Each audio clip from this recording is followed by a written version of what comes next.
Oi, pessoal, boa noite, tudo bem?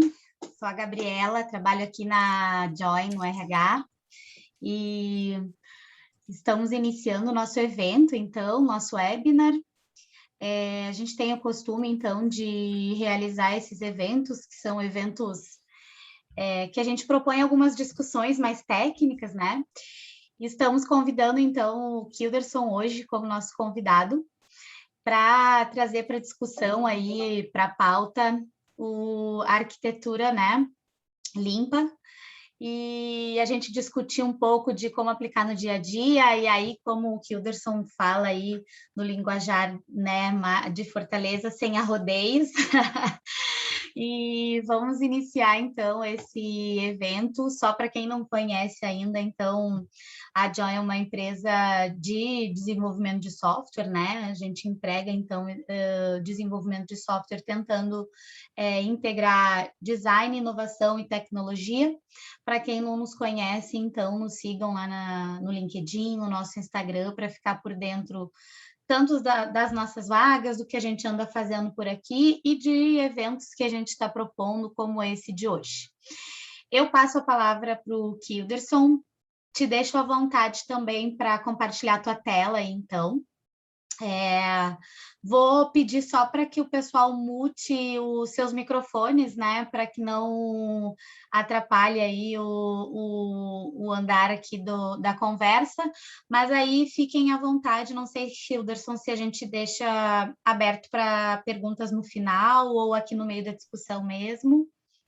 Então, eu pretendo cutucar o pessoal aí durante todo o webinar. Tá. Então, o pessoal fica a postos aí, que eu vou falar, pessoal, o que vocês acham disso, disso, disso? Aí, quem puder, levanta a mão aí. Tem uma opção de levantar a mão aqui, eu não sei, né? Levanta a mão, já abre o microfone e diz a tua opinião. E aí a gente abre 2, 3 pessoas para falar, vai depender do tempo. Falar do tempo, temos quanto tempo? Olha, a gente divulgou aqui um evento de 6 às 7, mas como a gente iniciou um pouquinho depois, acho que a gente tem aí até 7h15 por aí para a gente fazer o Beleza. evento. Vamos Tá correr, bom? então, Vou né? mutar o meu microfone também e Beleza. toque a ficha com o Tibo. Vamos lá. Deixa eu compartilhar minha tela aqui. Quando vocês verem minha tela, vocês falam aí, tá bom? Já tá disponível a tua tela. Beleza. Deixa eu colocar vocês para cá. Para cá. Pronto. Agora dá para ver vocês aqui. Show. Bom, deixa eu colocar aqui em modo de apresentação, que eu nem coloquei ainda.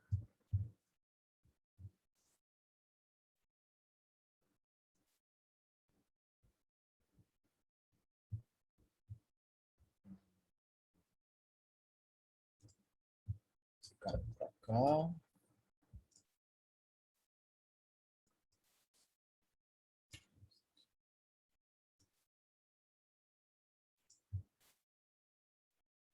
Só um segundo, gente, tá?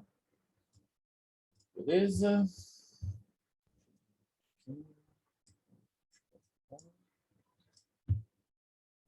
Vamos lá, vamos tocar, né? Bom, pessoal, primeiramente, boa noite a todos. Queria agradecer imensamente aí a Join por ter feito esse convite, né? Por meio do Iratuano, não sei se ele está por aí. Queria agradecer demais de falar de um assunto que há mais de vai fazer 2 anos, um pouquinho mais de 2 anos que eu já estou estudando, estou praticando, e acredito que vai ser acredito que vai ser uma talk bem proveitosa. Eu vou colocar assim um pouco de conceito, porque não tem como falar de arquitetura de software sem conceito, mas vou colocar assim também práticas aqui, tá? Não vou fazer uma parada, não vou fazer um negócio muito falatório, não. Quero mostrar um pouco de código, quero mostrar abordagens e coisas que talvez vocês não vejam. Quem já tem um pouquinho de convivência com arquitetura de software talvez não tenha visto, não tenha oportunidade, talvez, de praticar. Tá bom? Eu não sei por que não está saindo aqui, mas tudo bem. Vamos seguir o bonde aqui, tá? Beleza. Antes de mais nada, eu quero fazer algumas reflexões, tá? A respeito de algumas coisas, né? A respeito de software, de desenvolvimento de software. E aí, eu quero propor algumas talvez até algumas provocações em relação a isso, né?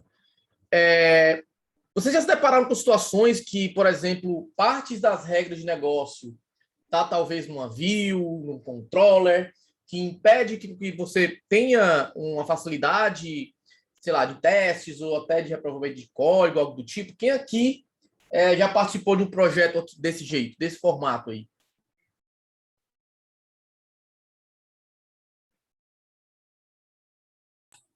Todos? Ninguém? Eu já participei. Ninguém? Já. Ah, tá. Sabe que já ia acabar a talk, então, porque ninguém participou do projeto desse tipo. Ô, Kilderson, o pessoal colocou ali no chat, ó. Tem gente que não falou. Legal. Mas botou, só que... Deixa eu abrir o chat aqui. Pronto, agora sim. Beleza. Agora eu acompanho o chat aqui, vai ser mais fácil. Beleza. Deixa eu colocar aqui. Pronto. Agora se eu posso... Beleza. Ok. Beleza, vou continuar aqui então, fazer mais algumas provocações, tá? E regras de... Essa é boa. Regras de negócio diretamente casados com o banco de dados. Quem aqui tem aquele projeto que o cara vai lá e começa a projetar o software pelo banco de dados, bota as regras lá, bota em cima de procedures, talvez em cima de functions com procedures, com trigger. Quem aqui já participou de um projeto assim? Vai falar eu no chat aí, ou pode abrir o microfone e dizer que eu também, ou eu não. Olha aí. Ótimo. Estou pegando bem na ferida de vocês, né? Beleza? Vamos continuar aqui. A última provocação que eu tenho para fazer para vocês, mas não seriam as últimas, tá? É arriscado ou seguro substituir uma biblioteca de sua aplicação sem ter que mexer em milhares de linhas de código? Assim, que projetos que você faz que, por exemplo, o Moment.js, que é uma biblioteca muito conhecida do mundo JavaScript, que, cara, é uma puta de uma biblioteca fantástica, mas ela entrou, né? Ela ficou depreciada, não lembro exatamente o tempo, mas pessoal, eu lembro do Twitter que até fez o RIP Moment.js, né? Porque é uma biblioteca muito boa para trabalhar com datas. Quem trabalha com datas JavaScript sabe que JavaScript nativo sabe que é um problema, assim, é bem complicado, e o Moment.js veio com essa proposta, né? De tornar mais fácil.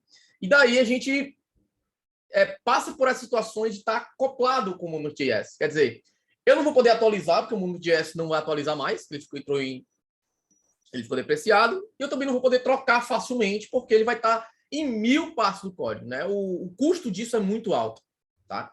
Então, beleza, já que vocês já tiveram, ainda bem, né? Estou no lugar certo aqui, né? Peguei as pessoas que já passaram por essas dores, né? Isso é bom, né?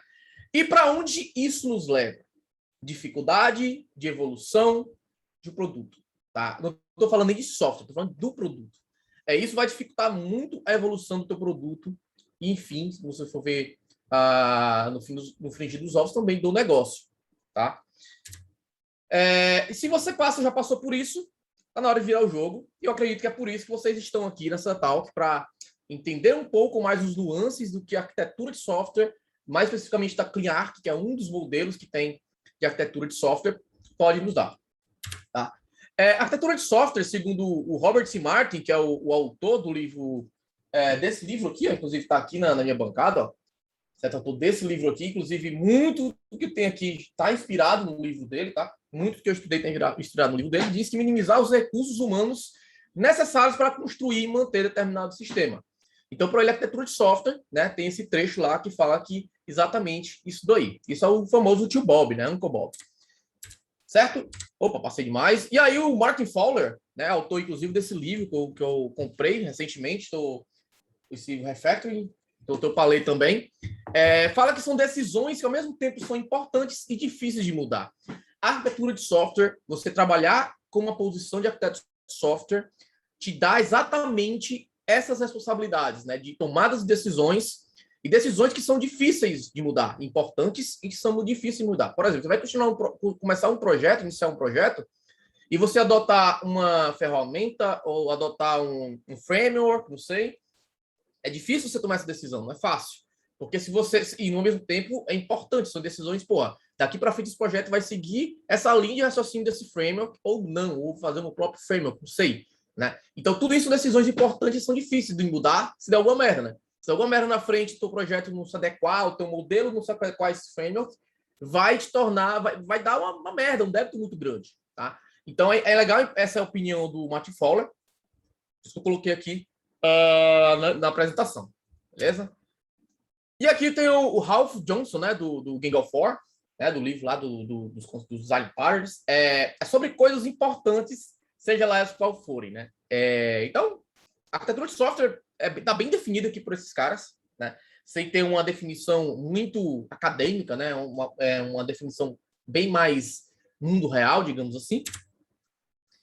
E aí, a Clean Architecture é uma estratégia arquitetural orientada a desacoplamento, tá? Entre as regras de negócio da aplicação, exatamente entre as regras de negócio e da aplicação.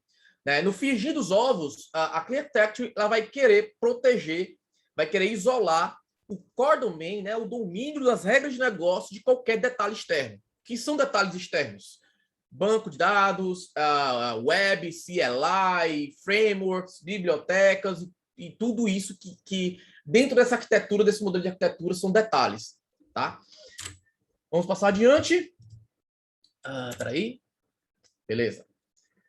E separação da aplicação em camadas lógicas. Tá? Muito cuidado com esse negócio de camadas, foi uma coisa que eu me confundi na época que eu estava aprendendo, e foi uma coisa que eu ainda até hoje vejo muita gente confundindo, tá? Que camadas não são pastas, tá? Não tem uma coisa que tem nada a ver com a outra, tá? Essas camadas, elas são lógicas, digamos assim. Como assim camadas lógicas? Os teus módulos, as tuas classes, elas não devem seguir pastas. Lógico que ela é bom ter pastas para organizar os arquivos. Mas as pastas não são necessariamente as camadas, tá? O que dizem o que são as camadas é as responsabilidades entre os módulos e o relacionamento entre eles, tá bom? Então, o que eu quero dizer com isso? Eu peguei esse print aqui do curso do Branas, do Rodrigo Branas, saudoso Rodrigo Branas, um abração pro Rodrigo Branas, que foi, a gente estava no 6ª aula, mais ou menos, do projeto, né, do curso, e a gente estava com tudo isso aqui, ó. Todos esses arquivos estavam na raiz. São arquivos TypeScript, o projeto foi feito em Node com TypeScript. E daí, você me pergunta, não está usando Clean Architecture, não está desacoplando o seu domínio de regras, de detalhes da aplicação. Mas estava. Aqui, isso aqui tudo, ele separou. Você pode ver repository, você pode ver CPF, que é um value object, vai falar já sobre value object. Tem aqui as entidades, está tudo aqui. E se você for ver dentro dos módulos, tem inclusive arquivos de teste solto aqui, né?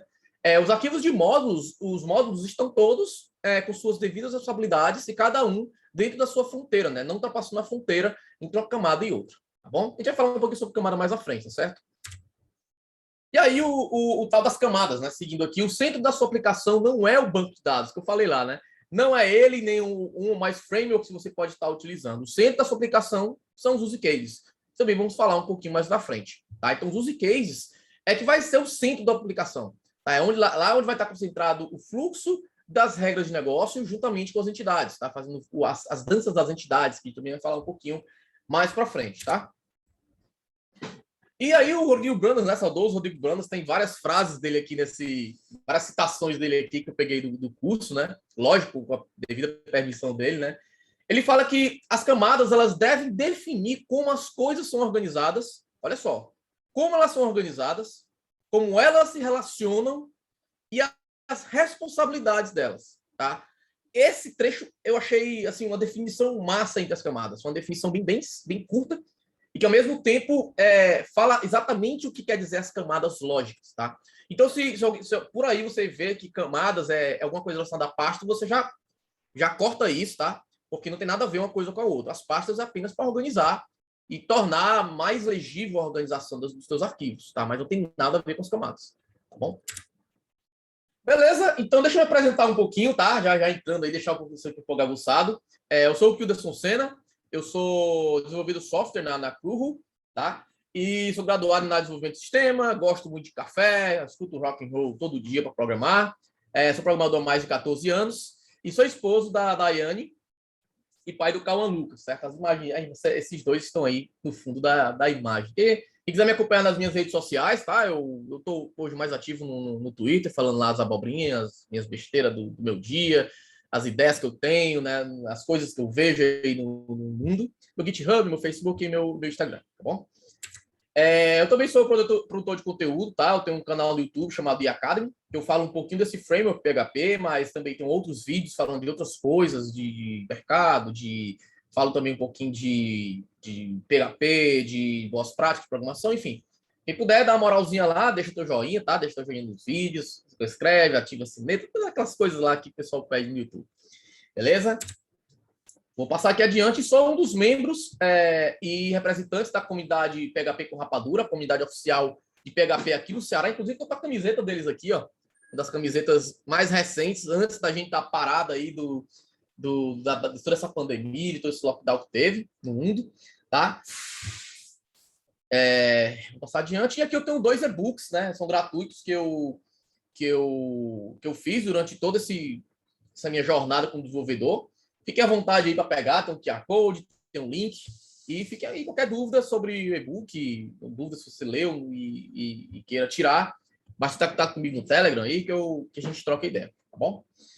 E aí, gente, aqui eu quero dedicar esse slide para pessoas especiais na minha carreira.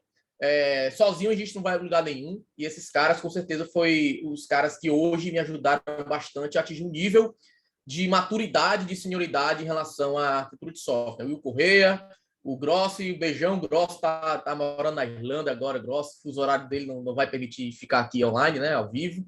Rodrigo Branas, um forte abraço também. Cara, um extraordinário ser humano, Rodrigo Branas. Vinícius Dias, lá do PHP Rio, Marcel Santos, lá do PHP SP, e o Erandi Júnior, da nossa comunidade, tá? Então, forte abraço a todos. Sintam-se homenageados e abraçados aí virtualmente, tá bom? Beleza, pessoal, nada aqui está escrito em pedras, tá certo? Apesar de aí tá escrito em pedras, né? Mas tá escrito em pedras, mas não tá escrito em pedras. Tudo que eu vou falar aqui, cara, pessoal, é algo sobre minha vivência, sobre a vivência sobre meus olhos. Então, muito que eu vou falar aqui é do que eu vivi. Não é a verdade absoluta, não é uma coisa que você vai ter que parar tudo e seguir o que eu vou falar, tá? A ideia aqui é te provocar, fazer provocações e reflexões, e você sim tirar suas próprias conclusões e de repente fazer um debate em cima do que a gente tirar aqui de conhecimento, tá? Mas a ideia aqui não é a gente ter uma receita de bolo. Não tem como a gente trabalhar com modelagem, uma arquitetura e ter um modelo de bolo, uma receita de bolo. Não tem como, tá? Modelagem é muito abstrato, né? A arquitetura de software é muito abstrato. Então não tem como a gente ter uma receitinha de bolo. Você vai começar a arquitetura de software, legal, vamos lá, começa com isso, termina com isso, finaliza com isso, pronto, ser um arquiteto de sucesso. Não existe isso, tá? Que caia por terra de uma vez por todas esse pensamento, tá bom? Então, vamos passar adiante aqui. E aí eu criei para a gente ter uns pré-requisitos, bem entre aspas, tá? Pré-requisitos para a gente poder falar sobre Open Architecture, tá? São pré-requisitos que eu levantei, não necessariamente você precisa saber só esses para poder conseguir uma proficiência com Open Architecture, mas eu acredito que você tendo um pouquinho de noção desses 5 itens, você vai conseguir se sair bem na Architecture, porque a Architecture é um conceito de várias outras arquiteturas e estudos feitos por outros atores, né? E o tio Bob criou esse nome, não foi sozinho, ele criou com um monte de outras coisas, e ele formou, né, o que é hoje a Architecture, tá? A história é um pouco mais longa, mas resumindo é isso. Então, eu coloquei aqui o DTO, que é o Data Transfer Object, coloquei o Design Path Adapter, ou Wrapper, muito utilizado, esse cara aqui. Architecture sem isso aqui e sem esse cara aqui não existe. Então, acredito que qualquer arquitetura de software decente teria que ter isso. A SRP é a Single Responsibility Principle do Solid, né? O S do Solid. O Dependency Inversion, nossa, é usado pra caramba, certo? É o que é o D do Solid e um pouquinho de DDD, tá?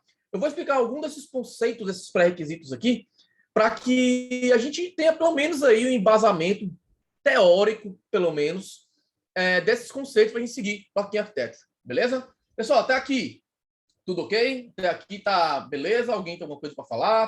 Tá muito alto? Tá muito rápido? Vocês estão me ouvindo bem? Deixa eu ver o chat aqui. Beleza. Tudo ok, beleza. Show. Qualquer coisa aí, vocês falam no chat que eu vou ficar olhando aqui e ver se por outro, tá? Então vamos lá, vamos começar com o DTO. Tá, o DTO são apenas simples objetos que servem para transferir dados de camada entre camadas, tá? Eu quero transformar para desacoplar, isso é visando o desacoplamento. Então, eu quero transferir dados de um lado para um outro, de uma camada para outra. Eu crio um DTO, totalmente... um DTO é uma entidade, não, não, perdão, só pelo amor de Deus, não falei entidade, esquece. É um objeto totalmente anêmico e eu gosto de fazer, inclusive, com dados primitivos que não critique nada e seja imutável. Ele é um objeto simples. Imagina uma classe simples, um objeto simples que vai receber dados e jogar para algum lugar. Esse é o DTO, tá? O objetivo dele é receber os dados e levar para os interessados, tá? E são usados mais na borda lá da arquitetura, eu vou mostrar isso um pouquinho mais na frente, para fazer a entrada de dados de forma desacoplada, tá? E aqui a gente tem um exemplo simples aí de uma... Eu estou usando o TypeScript, tá, gente? Para a gente ter um pouquinho mais de democracia aqui no entendimento das coisas, tá? Eu acredito que o público da Join é um público mais do Java, né? Mas eu tentei pegar aqui o TypeScript para ser um pouquinho mais democrático aí no entendimento, tá bom? A gente não tem uma barreira de linguagem para o conhecimento, tá?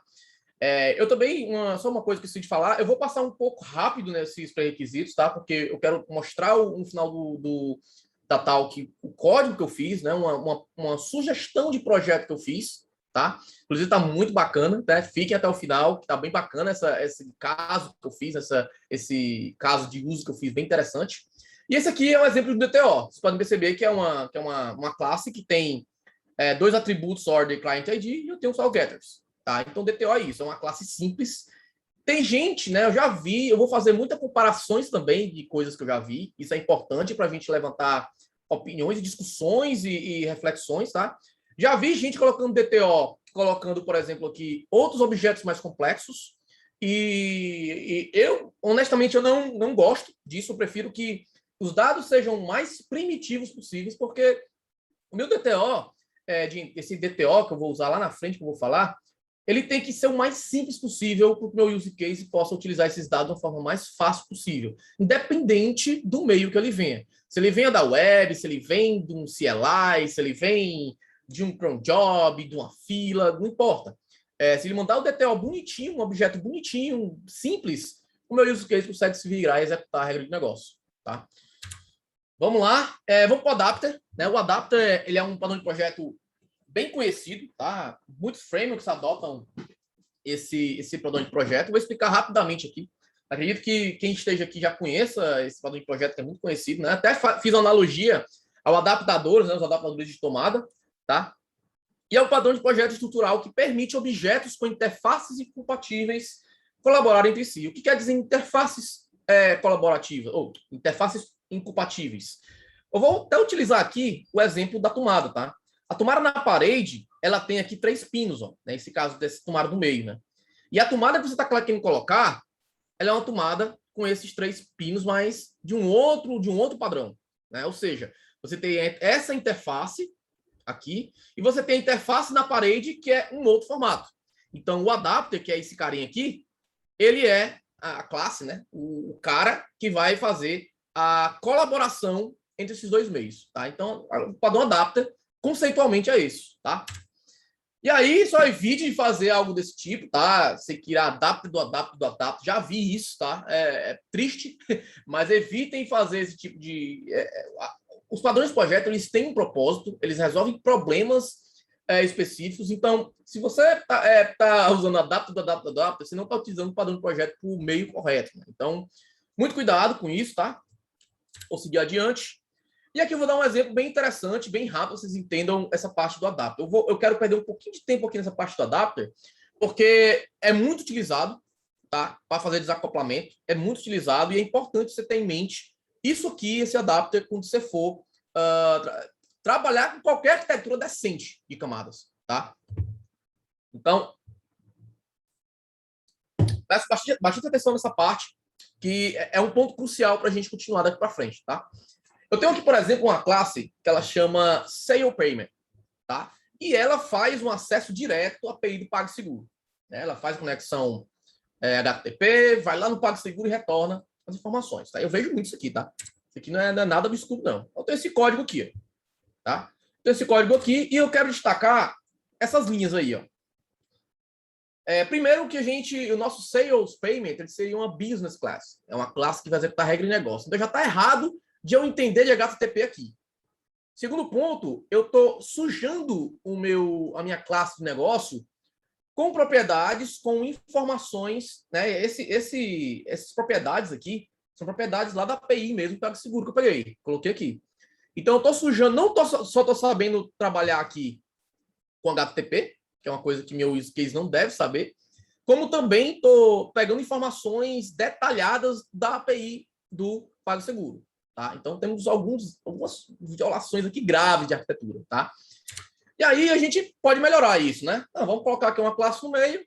Essa classe aqui, ela vai ser... Muita gente chama ela de Services, PagSeguro Service ou PagSeguro API, isso aí não importa. Ela seria como uma classe de persistência. Né? Ou seja, o meu Sale Payment vai chamar a PagSeguro API que vai chamar o PagSeguro, certo? Isso também é muito utilizado, vejo bastante esse tipo de implementação. A gente teria algo desse tipo aqui, ó. Tá? Eu tenho uma classe PagSeguro API, ó. Esse cara é esse aqui, ó. Tá? E aí eu tenho o seguinte, ó. Eu tenho aqui o meu... Esse aqui é só um type, né? Digamos, eu estou tipando, criando um tipo, né? Para o meu dado que vai entrar, né? E aqui eu coloco... Opa, peraí. E esse tipo eu coloco aqui, ó, nesse método make transaction, tá? Eu chamei o nome de make transaction, pode ser qualquer nome também, bem simples. E aqui o meu PagSeguro API conhece, né, HTTP e tal, beleza. Então vamos continuar. E na minha classe Sale Payment, eu injeto esse cara aqui, ó, no construtor, tá? Ó, eu injeto esse cara no construtor. Tenho aqui algumas regras e eu chamo aqui desse PagSeguro API make transaction, tá? Isso é a minha classe de negócio. Pessoal, pergunta, tá? Pergunta para vocês. Vocês acham que essa abordagem para vocês é suficiente para ter um desacoplamento entre a tua regra de negócio e a API do PagSeguro? Mandem no chat aí.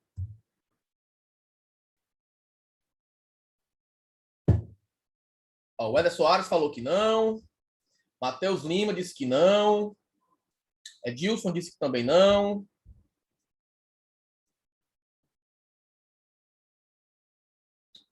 Beleza. Show. A galera não tá concordando. Ótimo. Isso é ótimo. Tá? Show. Isso aí. Pronto. Então, ainda não tá legal, gente, por alguns motivos, tá? Primeiro, isso não é nem tanto um problema, tá? A minha classe Sale Payment tá dependendo de uma implementação concreta, tá? Não é lá o maior dos problemas, mas é um problema, tá? Para esse cenário, eu considero um problema. E ainda assim, a minha classe de negócio ainda está conhecendo aqui, ó. Ainda está conhecendo esses nomes que diz respeito a PagSeguro, tá? Então, temos alguns problemas aqui também ainda. Então, como a gente pode resolver isso, né? Aqui, ó, já até estou marcando aqui, certo? A gente resolve isso simplesmente colocando uma interface no meio, invertendo a dependência, né? Agora sim a gente está fazendo uma inversão de dependência mais forte e fazendo com que eu dependa de uma interface e não dependa de implementação concreta, tá? Vamos passar aqui adiante, ó. Opa, peraí. Vamos aqui adiante, ó. E o que eu posso fazer aqui? Eu crio uma interface, ó. Esses aqui são types também, a mesma coisa lá da outra classe, ó.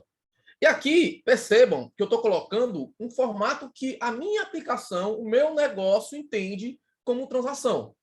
Eu tenho um payment method, eu tenho currency e tenho um items, que é um array de objetos, que é totalmente diferente disso aqui, ó. Ó, percebam que aqui ele bota item description 1, item amount 1, item description 2, item amount 2. Sim, a API PagSeguro faz isso. Então, é mais um motivo para a gente poder organizar isso. Então, eu criei esse tipo na minha concepção, no meu modelo de negócio, é desse jeito. E aí eu tenho um formato de saída, né? É um DTO de saída que eu vou ter que ter aqui. E esse DTO vai apenas me dar um ID e um created at, só o dia que isso foi criado. E eu tenho uma interface, tá? Como é que funciona aqui? Deixa eu passar aqui. Aqui na minha classe PagSeguro API, eu vou implementar essa interface Payment Gateway, implemento meus métodos, aí eu posso fazer o que eu bem entender aqui, tá? Eu faço o que eu bem entender seguindo a interface. Se está seguindo a interface, retornando o que deve retornar, show de bola, tá? Eu quero destacar aqui, ó, a interface, implementação da interface. A chamada agora, presta atenção, ó, a chamada agora está sendo através dessa transaction. Essa transaction é o meu DTO. Tá? Esse transaction é esse DTO aqui, ó. Tem que seguir esse formato aqui, ó. Certo? E daí, aqui, a partir desse ponto, eu posso fazer uma tradução, né? Um mapeamento. Eu digo que o payment mode vai ser o payment method da minha classe de negócio. Então, aqui, nesse método, eu poderia fazer uma tradução, como falaram aí, ó, como o Éder Soares falou, né? O Éder Soares falou, fazer uma tradução. E aí eu fico totalmente desacoplado do meu, dessa minha classe da API da PagSeguro, tá? Beleza, deixa eu passar aqui, beleza, beleza. E aqui na minha classe de negócio, eu simplesmente agora eu dependo de uma interface. Vocês podem perceber, ó, estou dependendo agora do Payment Gateway. Eu não estou dependendo de uma implementação concreta. E aqui embaixo eu simplesmente mando o DTO do formato que o meu negócio espera. O formato que o DTO que eu modelei lá no início do projeto, quando eu estava com especialista em domínio e tal e tudo mais. Tá? Isso é outra conversa, tá bom? E aí sim eu tenho um desacoplamento perfeito do meu negócio com a API, tá? E aí eu posso ainda ser mais tendencioso e fazer algo desse tipo. Se eu quiser trocar o meu PagSeguro com uma GetNet ou uma Cielo depois, é só seguir a interface. É só criar a sua classe específica de cada gateway, seguir a interface, e tu mexe em um lugar só para poder trocar um gateway de pagamento de tudo por aplicação, né? É simples assim. Se você seguir essa arquitetura, esse padrão, sim, é isso sim. É até um exercício legal que o Rodrigo Brandes fez no curso, falando sobre desacoplar, de fazer esse adapter, é você pensar sempre em fazer duas implementações. Eu vou fazer a implementação agora com o PagSeguro. Mas se eu fosse precisar trocar por uma Cielo depois. Se você pensar dessa forma, você começa a fazer... isso acontece, tá? Isso acontece. Já peguei 2 vezes casos desses que a gente estava trabalhando num projeto, a gente se integrou, se não me engano, com o PagSeguro. O projeto estava totalmente acoplado e o PagSeguro aumentou muito as taxas e a empresa optou por trocar por um outro gadget de pagamento. Um trabalho desgraçado fazer isso, porque estava tudo acoplado na época, certo? Vou passar aqui adiante, pessoal, tá? Acho que eu já passei aqui, beleza? Alguma dúvida aqui, pessoal? É importante a gente entender essa parte do adapter. Deixa eu ver aqui no chat se tem alguma coisa. A partir de agora eu vou correr mais um pouquinho, tá certo? Que daqui para frente são coisas que você vê mais facilmente na internet, são assuntos bem mais tranquilos, mas o adapter é importante a gente ter entendimento, tá? Tá tudo ok? Alguma dúvida? Mande no chat aí. Tá tudo ok, né? Beleza, tá tudo ok. Vamos passar adiante. Vamos passar adiante aqui.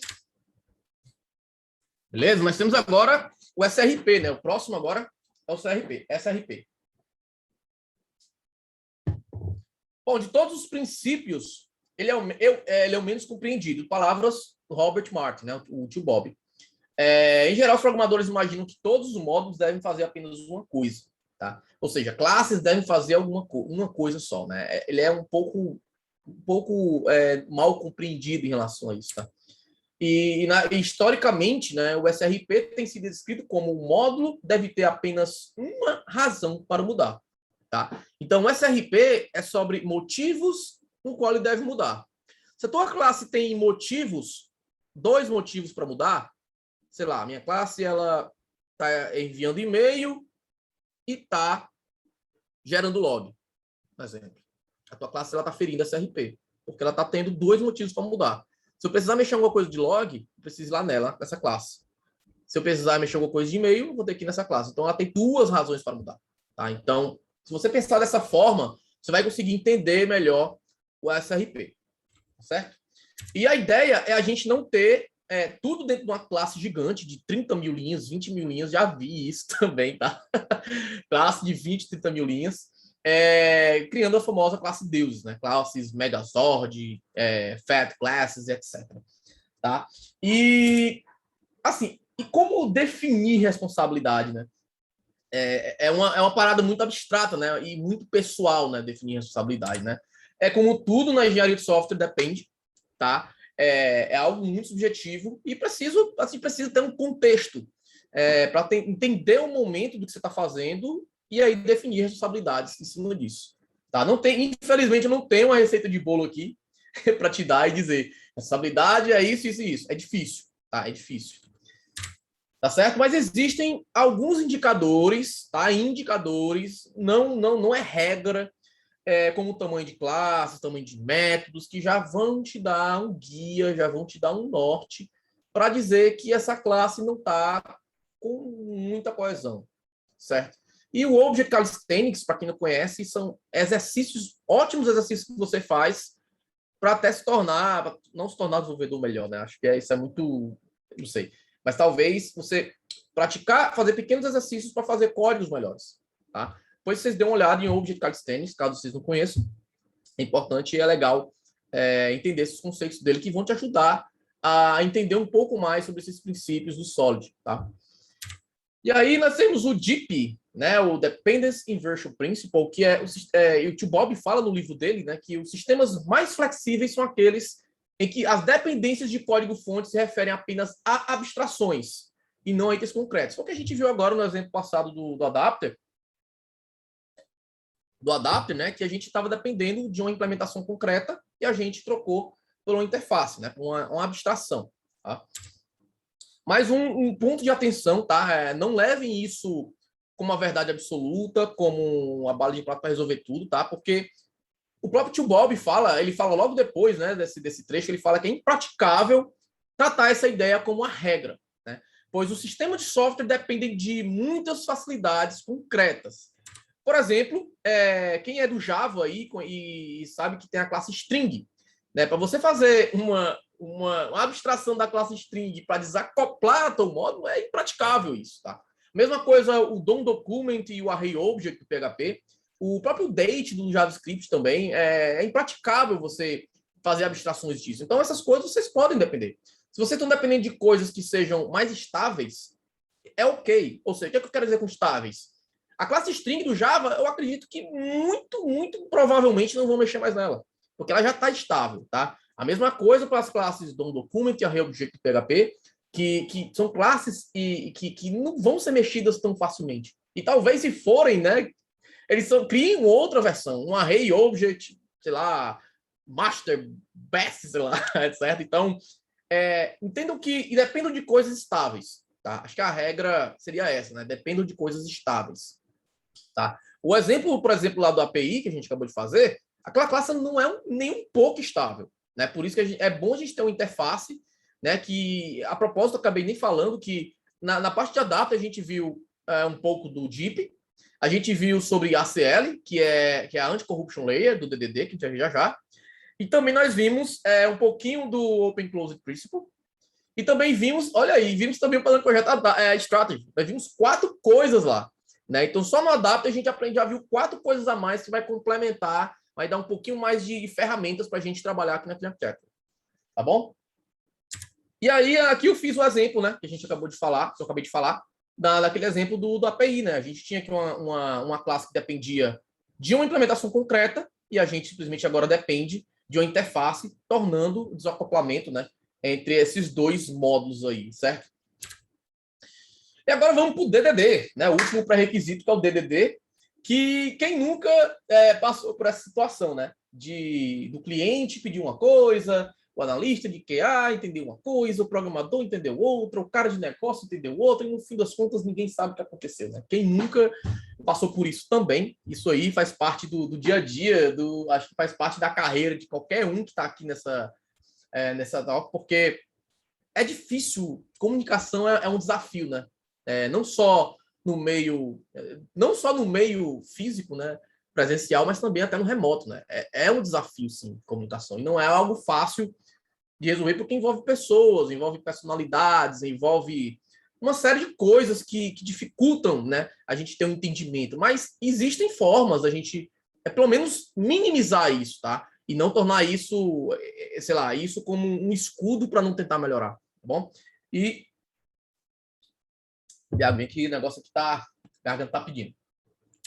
E aí o DDD, ele é uma abordagem focada na comunicação com especialistas de negócio, tá? O famoso Domain Expert. Quando você vê o termo Domain Experts, são especialistas de negócio. É um cara que manja de um negócio.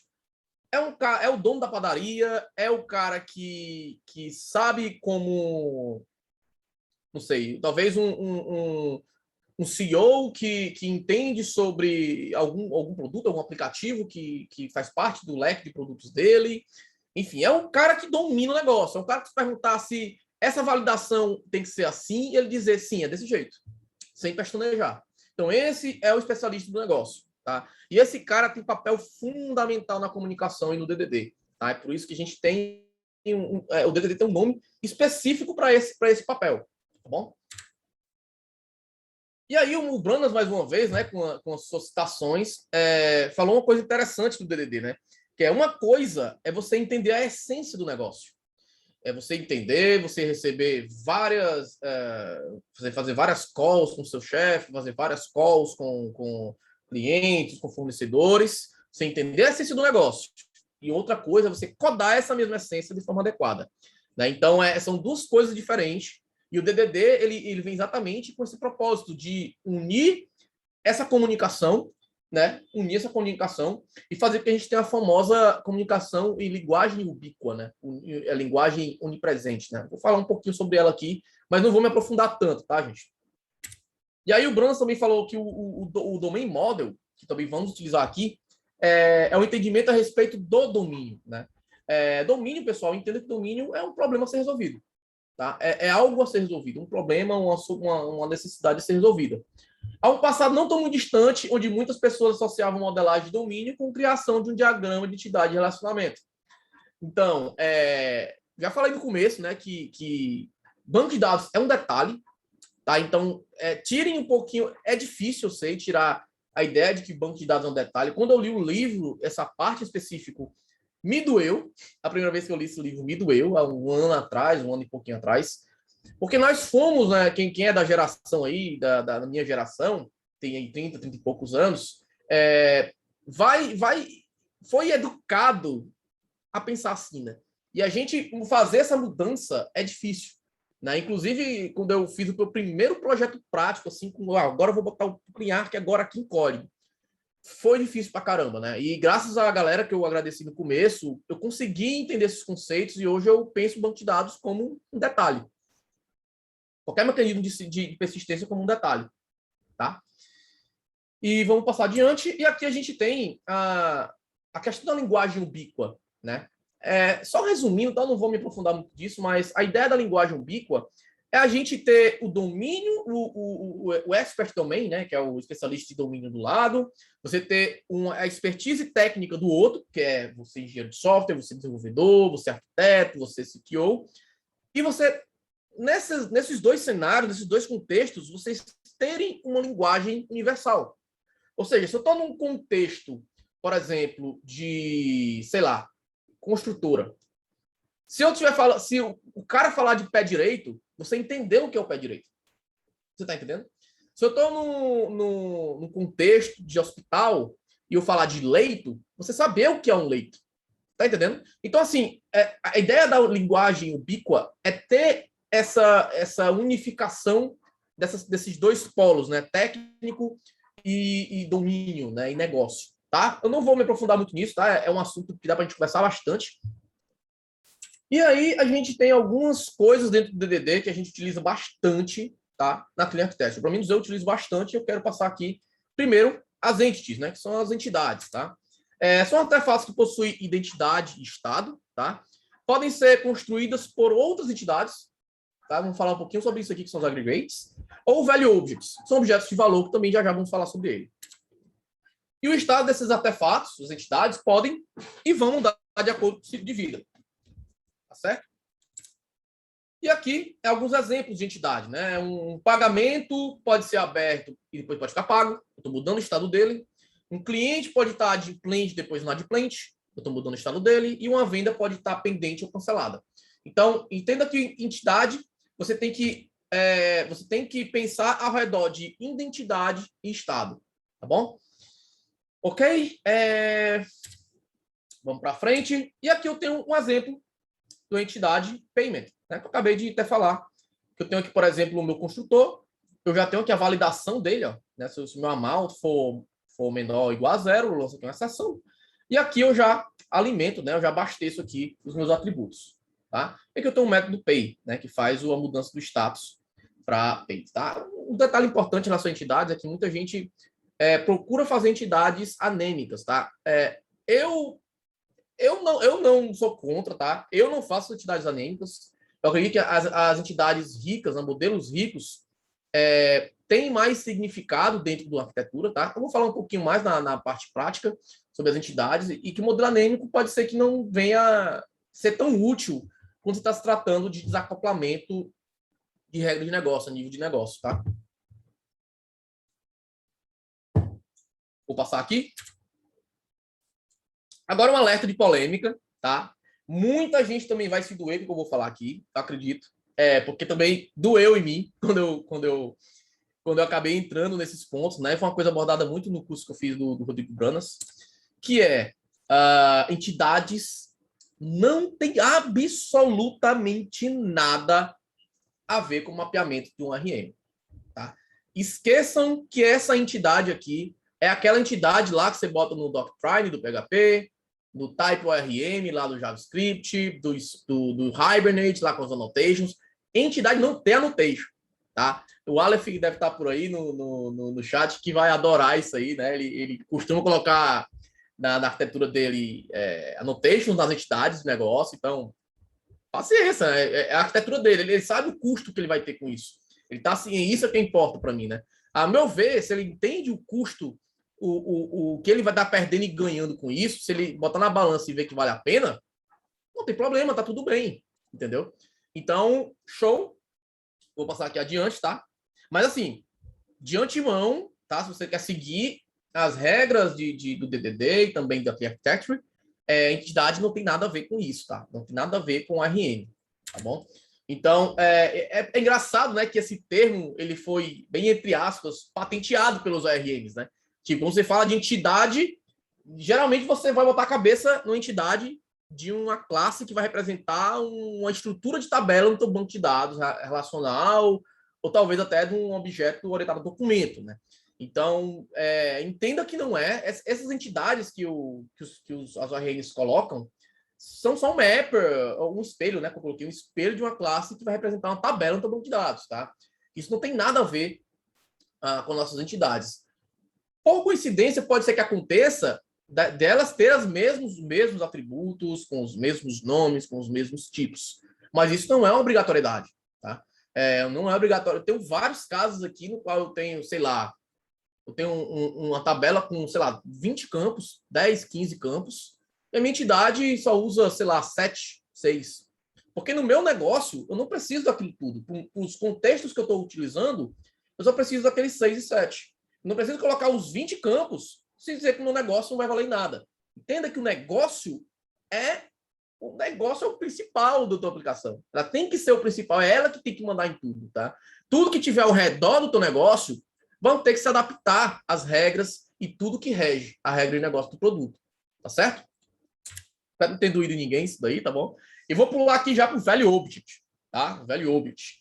Geralmente são objetos autovalidáveis, ou seja, ele mesmo se valida, tá? E imutáveis. Por quê? Porque sua identidade está no seu valor. Ou seja, se você tem um Value Object e você, por acaso, mudar um valor dele, você já está criando um outro Value Object. Então, a identidade dele está no seu valor e não em cima de algum campo, alguma coisa do tipo, tá? Um exemplo, 3 exemplos são CPF, cartão de crédito, telefone, né? Não o objeto telefone, é o número de telefone, tá? Se você tiver um CPF e alterar um dígito, então já é outro CPF, né? Eu não sei o que é feito com o CPF anterior, mas tipo, se você mudar um dígito do CPF, ele vira um outro CPF. Se você tem um cartão de crédito e mudar um dígito do cartão de crédito, e você mudar um dígito do número do cartão de crédito, ele é um outro cartão de crédito. Se você mudar o vencimento, é um outro cartão de crédito. Tanto que a gente troca o cartão quando o vencimento, troca o cartão e troca os números quando o vencimento do cartão é atingido, né? Número de telefone é a mesma coisa. Se você trocar um dígito, esse telefone é um outro telefone de outra pessoa. E para finalizar o Value Object, é um endereço, por exemplo. O endereço, você tem vários campos lá, nome, endereço, bairro, CEP. Se você mudar o número do endereço é uma outra casa, é um outro endereço. Então, eu entendo que Value Object, o que torna ele, a identidade dele, são seus valores, tá bom? Vou passar adiante, e aqui eu tenho exemplos, tá? Eu peguei aquele exemplo do payment, e o code, não sei se vocês lembram, o code, ele era um string, tá? O que eu fiz aqui? Eu transformei ele num Value Object, ó. Esse code agora, ele tá aqui, ó. E por que eu fiz isso, né? O meu code, ele tem agora uma validação. Eu poderia ter várias validações aqui, tá? Ele é autovalidável, ó. Eu coloquei aqui uma regra simples de o tamanho tem que ser menor que 3, maior que 10. E aí eu atribuo aqui no code. Aí eu só posso resgatar esse valor. Não posso, a partir desse ponto, mais mudá-lo, né? O seu estado, ele é estático, digamos assim, né? Não tem ciclo de vida, tá bom? E aqui, dentro da aplicação, segue a mesma coisa, ó. New code, tá vendo? E aí, a partir desse ponto, eu estou compondo a minha entidade, né? Os value objects servem, geralmente, principalmente para compor entidades, tá? Ok? Vamos passar adiante aqui. E nós estamos nos aggregates, né? Aggregates é uma parada muito legal do DDD. Eu consegui fortalecer mais meus entendimentos de aggregates no curso também, tá? De forma resumida, é um conjunto de entidades que colaboram entre si, podendo até ser tratados como uma única unidade. Ou seja, eu coloquei os passarinhos aí, né? Que é abraçado, achei dessa imagem que dá para fazer uma analogia de, ó, esse aqui são os meus filhotes. Se você quiser mexer com eles, tem que mexer comigo. Algo desse sentido. Não sei se ficou claro, mas era essa a intenção que eu queria passar. Daí forma um contexto transacional, tá bom?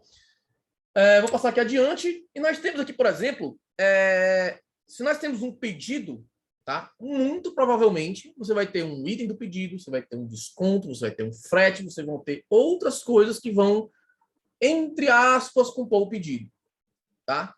Porém, a raiz do agregado, que é chamado aggregate root, é o pedido. Digamos que o item do pedido, o desconto e o frete não vivem sem o pedido. Eu não lembro agora o nome do relacionamento que a OML dá para isso. Não sei se é associação. Acho que é agregação, se não me engano, né? Até o nome aggregate. Eu acredito que seja isso. Posso estar falando merda, mas eu acredito que seja isso. Tá?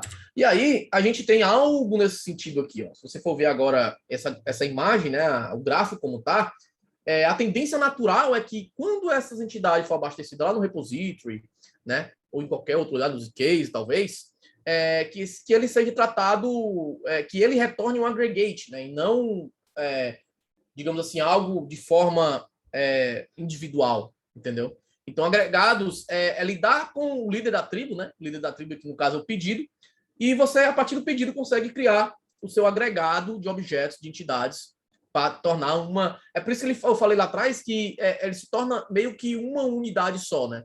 Porque com o pedido, eu tenho todos esses agregados nele, e daí eu tenho algo único, né? O meu pedido está aqui. Faça o que você quiser com ele, eu tenho todas as informações necessárias e morreu. Certo? Como a gente diz aqui no Ceará, morreu Maria Preá. Certo? Beleza? E agora nós vamos para o repositório. Acredito que seja o último. Não, tem outro ainda. Repositórios é uma abstração de de dados, tá? Na DDD.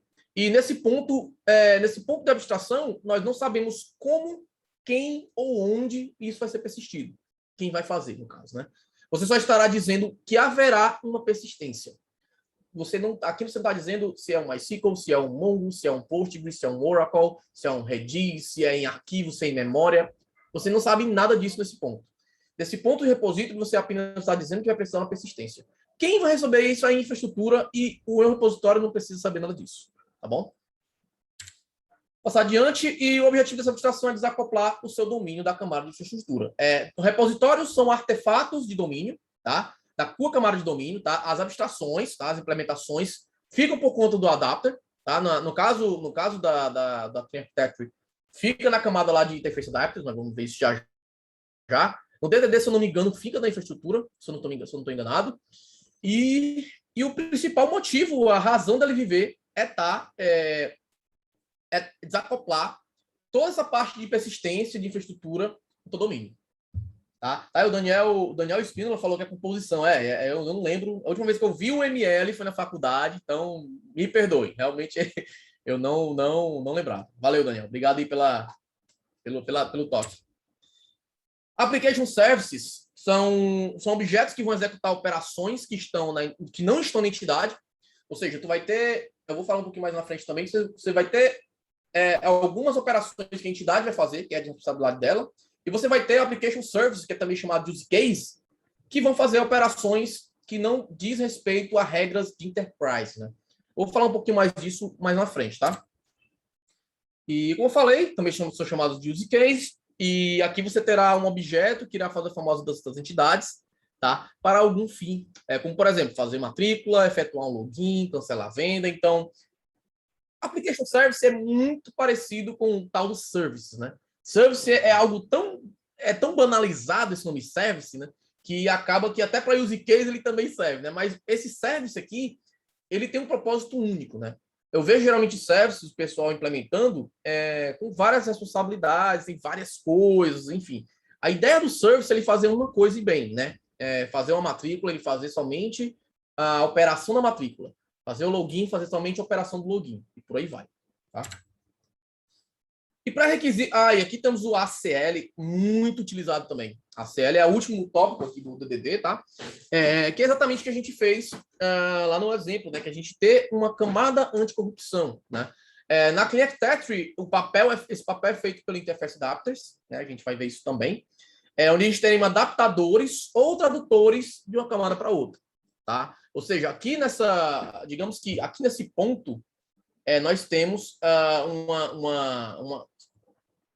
uma camada que não permite que nada de fora corrompa o meu domínio, entendeu? Você pode pensar dessa forma, tá bom? Pessoal, respira, ufa, né? Agora, beleza, esses são os pré-requisitos. Eu quero saber se está todo mundo vivo, está todo mundo bem aqui. Como que está o coração de vocês? Falem no chat, deixa eu ver aqui o chat rapidinho. Uma implementação concreta. Os caras... Deixa eu ver aqui. Para um DTO. Uma implementação concreta, API real, implementação fake para rodar teste. Show! Isso aí, Éder. Do que os caras focaram mais em fazer acrônimos em que deixar compreensível. Isso aí, Wilson. Composição. A composição, né? Antônio falou, está tudo certo, tudo jóia. O Ângelo, o Daniel, tudo jóia. O Erandi, onde que o time do Rossi se encaixa no processo? Erandi é uma figuraça. Beleza, pessoal? Então, vamos respirar agora um pouquinho. Vamos fazer agora um pouquinho de...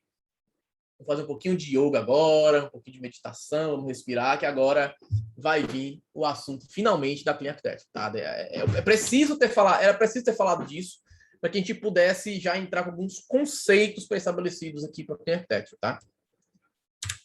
Vamos lá. Essa é a famosa imagem da Clean Architecture, das famosas camadas da Clean Architecture, tá? Logo aqui no meio, nós temos Use Case e Entities, tá? Esses dois camaradas, digamos, se transformam no domínio do teu negócio, se transformam no core domínio do teu negócio, tá? Então, é aqui onde você tem que isolar tudo do mundo externo, esses dois caras aqui, ó, do rosa, das entidades, tá? Essa camada verde, que é a Interface Adapters, aqui, ó, você pode ver na legenda. A Interface Adapters, ela é uma camada, digamos, uma camada, não diria uma camada fina, mas é uma camada que vai fazer exatamente a tradução de um mundo para o outro, né? Desse mundo para o outro, tá? Então, essa camada ela é muito importante, porque ela é quem vai tornar possível o desacoplamento entre meios externos, como device, web, UI, external interface, DB e tudo mais, tá? Aqui ele chama de framework drivers, tá? E aqui na vermelha a gente tem application business rules e enterprise business rules, tá? Eu já vou falar um pouquinho sobre esses dois caras aqui, tá? E o mais importante, acredito que seja o mais importante dessa imagem, são essas setinhas aqui, ó. O que quer dizer essas setinhas? Essas setinhas são chamadas na literatura do tio Bob, de regras de dependência, tá? O que seriam as regras de dependência? É você seguir essa seta sempre olhando para dentro. Ou seja, a minha camada de device, ela pode conhecer a camada de controllers, a camada de interface adapters, perdão, que pode conhecer a camada use case, que pode conhecer entity, Tá? Então, daqui, esse cara pode conhecer esse cara pode conhecer esse cara pode conhecer esse. Mas o inverso é totalmente errado de se fazer. A ente não pode saber nada do use case, o meu use case não pode saber nada que está aqui, e a minha interface adapter não pode saber nada que tem aqui. Se você seguir essa regra de dependência, você já vai ter mais de meio caminho dado do entendimento aqui do negócio, tá? A gente tem essa imagem aqui, que ela é um pouco mais um formato de cone, né? É apenas que fala, essas imagens tem no livro, tá? E fala que quanto mais alto nível, é mais raro você muda, né? Regras de negócio, geralmente, quando você estabelece, elas são difíceis de mudar, né? Raramente elas vão mudar. Então, quanto mais alto nível, mais raramente você mexe, né? E quanto mais baixo nível, quanto mais concreto e específico for, mais você tem mudanças frequentes. Aqui nessa camada, por exemplo, é a camada que a gente mais mexe. Onde você tem os controllers, você tem os gateways, que são repositórios, né? Esse gateway são os repositories, tá? São as implementações dos repositórios. Eles chamam no livro de gateway... eu não lembro o nome que eles chamam no livro, mas esses gateways são os repositories que falam do DDD. Esqueci mesmo o nome agora. Esqueci mesmo. Esquece. Se eu lembrar, eu falo aqui. E aqui embaixo, né? Aqui você vai ter HTTP, você vai ter banco, você vai ter pacotes externos. Então, muito dificilmente a gente vai mexer aqui, tá? Ok. E aqui nós temos essa imagem. Ela é do livro, mas eu fiz uma série digamos, de marcações para dizer quem é o que aqui nessa imagem, né? Aqui nós temos, por exemplo, a parte de frameworks. Essas imagens, esses traços aqui mostram as delimitações, as fronteiras entre as camadas, né? E quando eu vi isso aqui a primeira vez, eu não entendi bem. Depois que eu fui aprimorando, entendendo as peças, é que eu entendi que essa parte de baixo representa framework drivers, essa parte aqui, ó. Essa parte aqui, essa verdinha, representa a interface adapters, o controller, tem os presenters. Aqui nesse meio, ó, nós temos use case, e aqui nós temos as entities, né? Aí fica bem mais claro saber onde estão as camadas e as fronteiras entre elas, né? Veja que nas fronteiras, geralmente, tem interfaces, ó. Eu tenho aqui esse input boundary, eu tenho aqui esse output boundary, que são interfaces, ó. Eu tenho implementações, então, enfim, fica bem mais claro, não tão prático, né? Mas fica mais claro o desenho de uma arquitetura aqui da Clean Architecture, aqui, né? Vamos passar adiante aqui, eu vou falar um pouquinho sobre Enterprise Business Rules, né? São regras corporativas que valem independente da aplicação em que ela esteja, tá?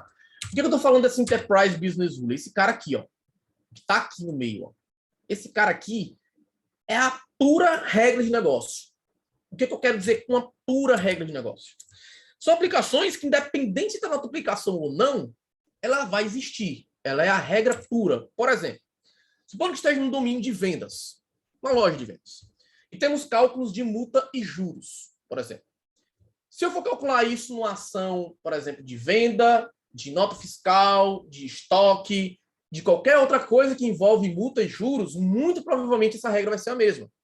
Então, essa regra ela tem que ficar naquela parte de entidades.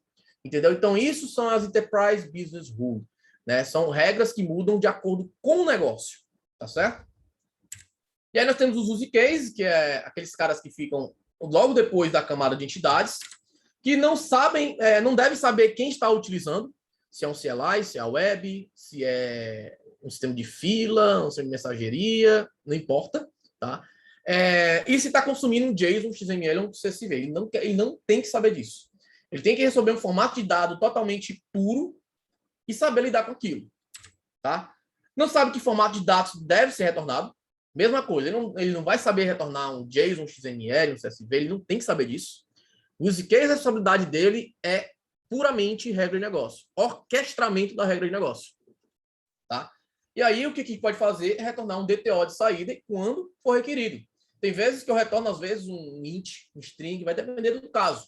Mas, geralmente, se retorna um DTO de saída, né? Que é um objeto que vai dar uma saída bem simples para quem for consumir, tá? E lançam, né, os use cases lançam as sessões de negócio, que é uma maravilha, eu faço isso demais, tá? Vamos lá. Interface adapters fazem a tradução entre o mundo externo e as regras de negócio, já falei sobre isso, convertem dados para mecanismo de I/O, né? Banco, HTTP, tem tráfego de entrada e saída, e são análogos à SL do DDD, tá? Você pode fazer uma analogia entre os dois, tá? Frameworks e drivers, essa é a camada mais low level, tá? São frameworks e outras estruturas externas que fazem o I/O com a aplicação, tá? Então, sem segredo.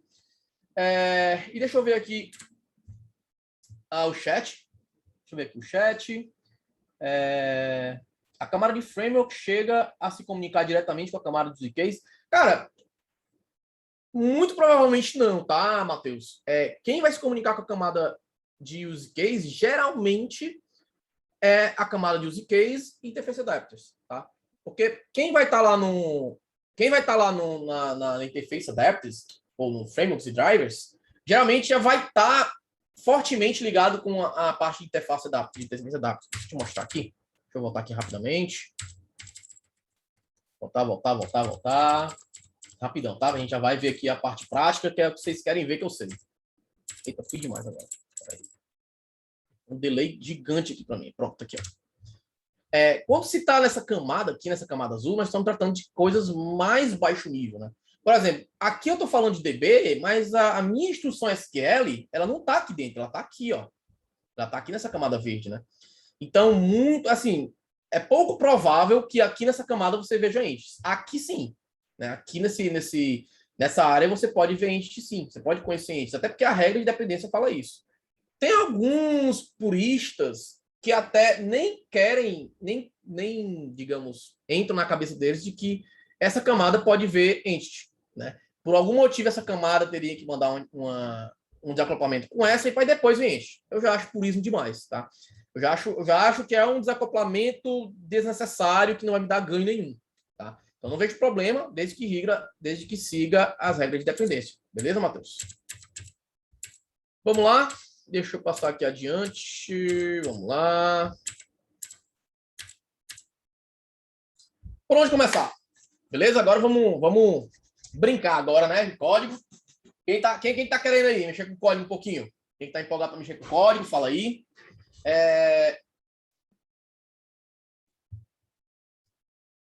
Ainda temos tempo? Quanto tempo que a gente tem aí?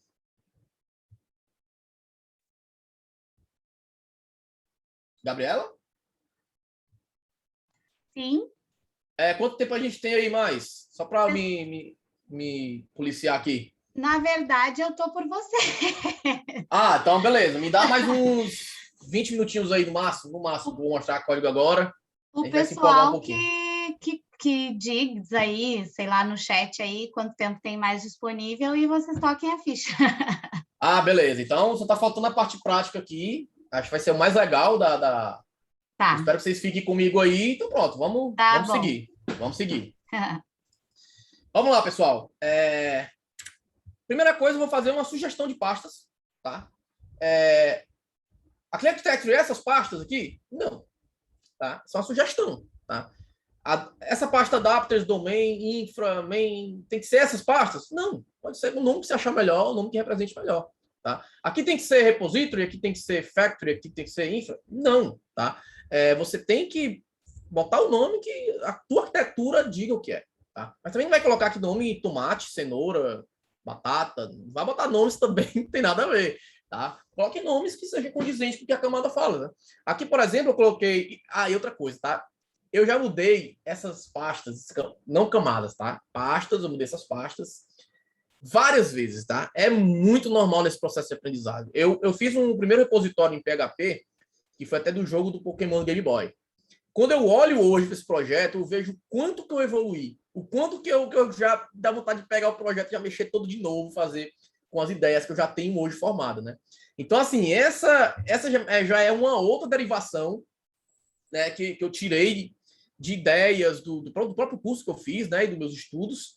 E essa hoje, digamos, é a arquitetura mais atual na minha mente, né? Até o dia de hoje, ela é a arquitetura que está mais confortável na minha mente, tá? Como eu falei, eu vou usar aqui TypeScript com Node, tá? Então, acredito que a maioria vai conseguir entender, porque é orientação objeto, com frigir dos ovos. Então, se você entender a orientação objeto, vai ser bem de boa, tá? E aí eu trouxe um caso de uso bem interessante aqui, que é o Clash Royale, né? Quem aqui conhece o Clash Royale? Bota no chat aí. É agora que vai mostrar código no Laravel? Não. Laravel não. Passo. O Éder mandou a gente ir, Daniel também. O tempo que o coração do Kilderson mandar, só bora. Massa, Matheus. É isso aí, cara. Mas vai ser rapidinho aqui. Acho que a gente vai, máximo 20 minutinhos estourando, a gente consegue aqui. Tá? Bom, para quem não conhece o Clash Royale, ele é um joguinho de celular, tá? Eu sou viciado nesse jogo. No qual você tem cartas, né? E cada carta representa um personagem que tem habilidades, né? Tem o seu nível e cada carta custa um elixir, né?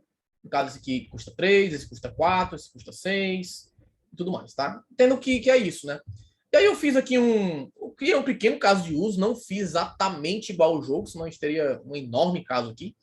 Mas aqui, por exemplo, a gente tem um deck, né? Imagina que isso aqui seja um documento de requisito, né? E aqui a gente tem um deck que, para quem não manja desse mundo de cartas, né? Deck é uma pilha de cartas. Então, aqui um monte de cartas minhas, de personagens, é um deck, tá? E o deck, ele precisa ter a capacidade, né? No caso aqui, tem 8, né? E possibilidade de mostrar a média de elixir com a casa decimal. Aqui a média de elixir, ó. Que nada mais é pegar o elixir desses 8, fazer a média, e você vai ter a média do custo do elixir, né? Beleza, esse é o deck, né? E o deck tem que ter um player, né? Ou seja, o deck tem que ser de alguém, né? Então, todo deck pertence a um player com os atributos nome, quantidade de troféus e o clã, tá? Nome, quantidade de troféus, digamos, é o meu nível no jogo. Se eu tenho 100 troféus, eu vou ser inferior a alguém que tem 1000 troféus, por exemplo, tá? E clã é o nome do meu time, da minha equipe que eu faço parte, que eu compartilho meus jogos, que a gente joga competições. É um clã, um time, né? Quem joga CS sabe que é Counter-Strike, sabe que é um clã, né? E aí, dentro do meu deck, eu tenho as minhas cartas, né? E um card, né? Um card representa o personagem com os atributos nome, o nível e o elixir, tá? O nome dele, que não tem aqui, né, nessa imagem, mas tem um nome, cada um tem o seu nomezinho. O nível, que é isso aqui, ó, level 4. Importante que o nível só pode ser no máximo até 13, isso é uma regra, né? Aqui também Não, perdão, não tem nada aqui. Desculpa, só na próxima página que a gente vai ver. E aí o elixir é no máximo 9. O elixir é essa gotinha aqui roxa, tá? O elixir. Ou seja, para eu usar essa carta, eu tenho que ter 4 de elixir, certo? Essa é a ideia, tá? Ficou claro, pessoal? A ideia aqui de quem não joga o Clash Royale. E essa é a primeira parte, né? Vamos ter agora a outra parte, vai ser as regras mesmo do jogo. Falem no chat aí se está ok, se ficou claro. Se não, explico aqui, que é importante. Uma das coisas mais importantes da arquitetura é você entender o que você está fazendo, né? Beleza. O Thales, beleza. O Ângelo falou beleza. Show. Vou me tomar como base que vocês entenderam, tá? Ok? E aqui nós temos um duelo. Um duelo entre o deck e outro, né? Vamos aqui ao caso de uso, né? É obrigatório adicionar exatamente 2 decks. Então, para uma batalha, eu vou ter que ter 2 decks. Um deck que é o do player 1 e o deck do player 2. A diferença entre os troféus dos players não pode ser maior que 800. Por que é essa regra? Porque não é justo eu ter 100 troféus, que é o meu nível como jogador, ou jogar com um jogador que tem 1000, 2000 troféus. Porque o cara vai estar com as cartas muito mais fortes e eu vou perder facilmente.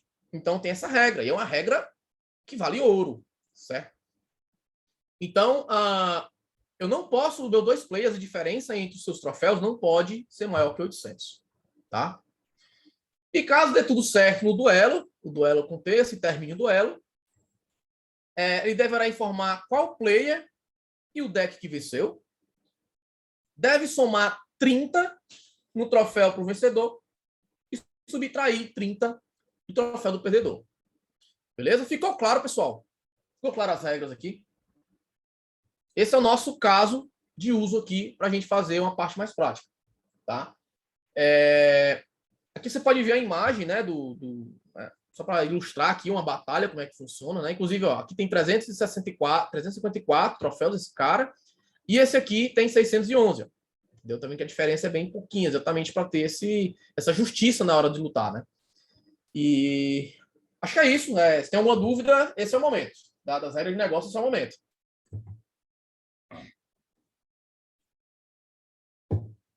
Beleza? Thales falou que sim, Daniel falou que beleza, Ângelo beleza, Vinícius aí falou que sim, show. Então vamos para frente, tá? Vamos para frente. Agora, pessoal, eu deixei aqui fácil esse camarada aqui, a gente poder intercalando aqui, tá? Vamos lá. Deixa eu minimizar aqui, botar meu VS Code. Pronto, pessoal. Primeiro me digam se está bom o tamanho da fonte aqui. Tá? Se está ok, eu preciso aumentar. Beleza. Se tiver pequeno, vocês falam, tá? Se tiver pequeno aqui no tamanho, vocês falam. Então, eu estou seguindo... Eu fiz pequenas alterações em cima daquela sugestão de pasta, tá? Porque eu fiz primeiro os slides, depois que eu vi para a prática. E daí, mudei umas pequenas coisas, mas nada que vai impactar no entendimento, tá? Mais uma vez, isso aqui é uma sugestão, tá? Isso aqui é uma sugestão de arquitetura, certo? Pode ser que num cenário que você esteja, isso não cabe. Né? Se você está fazendo um projeto que é só CRUD, esqueça que ele é arquiteto. Não vai caber. Tá?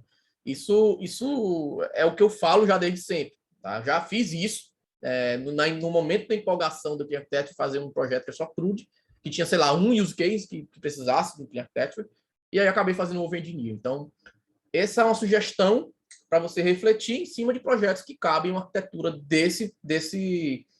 digamos, dessa magnitude. Tá? Pessoal, nós vamos começar... Deixa eu voltar aqui no... Nós vamos começar de dentro para fora, que eu gosto de falar, né? O que é o de dentro para fora? Nós vamos começar aqui, ó. Domínio. Deixa eu ver se eu tenho... Nós vamos começar daqui, ó. Certo? De entities. Eu quero mostrar para vocês entities e quero mostrar... Esse use interactor é use case, tá? Use case interactor. Nós vamos começar do core domain da aplicação para fora. Tá? Ou seja, não vamos falar de banco de dados, não vamos falar de bibliotecas de terceiro, nós vamos falar de HTTP, nós vamos falar de UI, de XML, de JSON, nada. Nós vamos falar nada disso. O que nós vamos modelar aqui é negócio, somente regras e operações de negócio. Tá? Agora deixa eu ver como é que tira isso aqui. Espera aí. Só como dizer dá certo. Bom. Beleza? Vou voltar aqui, então.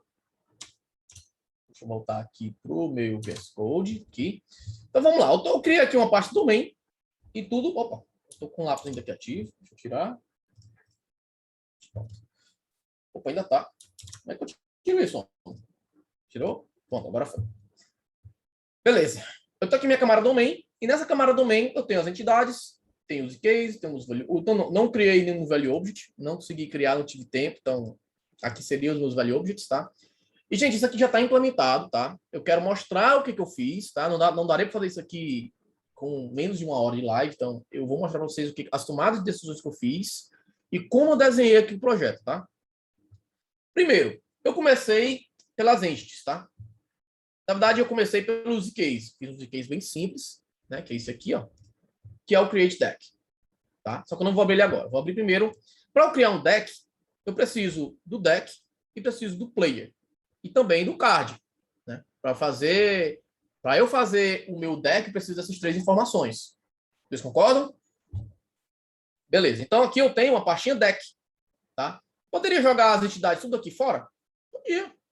Não está errado. Tá? Eu quis fazer assim. Tá? Eu fiz assim porque eu tenho aqui o card e tenho aqui o deck. Tá? Aqui, esses 2 caras já entram naquela história do aggregate. Tá? Talvez até o player poderia entrar aqui dentro. Certo? Depende da modelagem do cara. Depende da modelagem do arquiteto ou da arquiteta. Então, o jeito que eu modelei aqui, eu separei. Mas ainda caberia o player estar aqui dentro desse contexto de deck. Tá? Mas vamos seguir o bonde. Só uma coisa que eu pensei agora. Né? Então, assim, é subjetivo. A arquitetura de software é subjetivo. Tá? Vamos começar aqui com o card. O card é simples, ó. Eu tenho ID, name, level, LXC. Aqui eu tenho um construtor e eu já faço as validações aqui, ó. Se eu tenho um level menor que 1 e maior que 13, eu lanço uma exceção, tá? Essas exceções estão aqui na minha camada de domínio. Eu tenho, no caso aqui, um card error, e aí eu tenho todos os erros.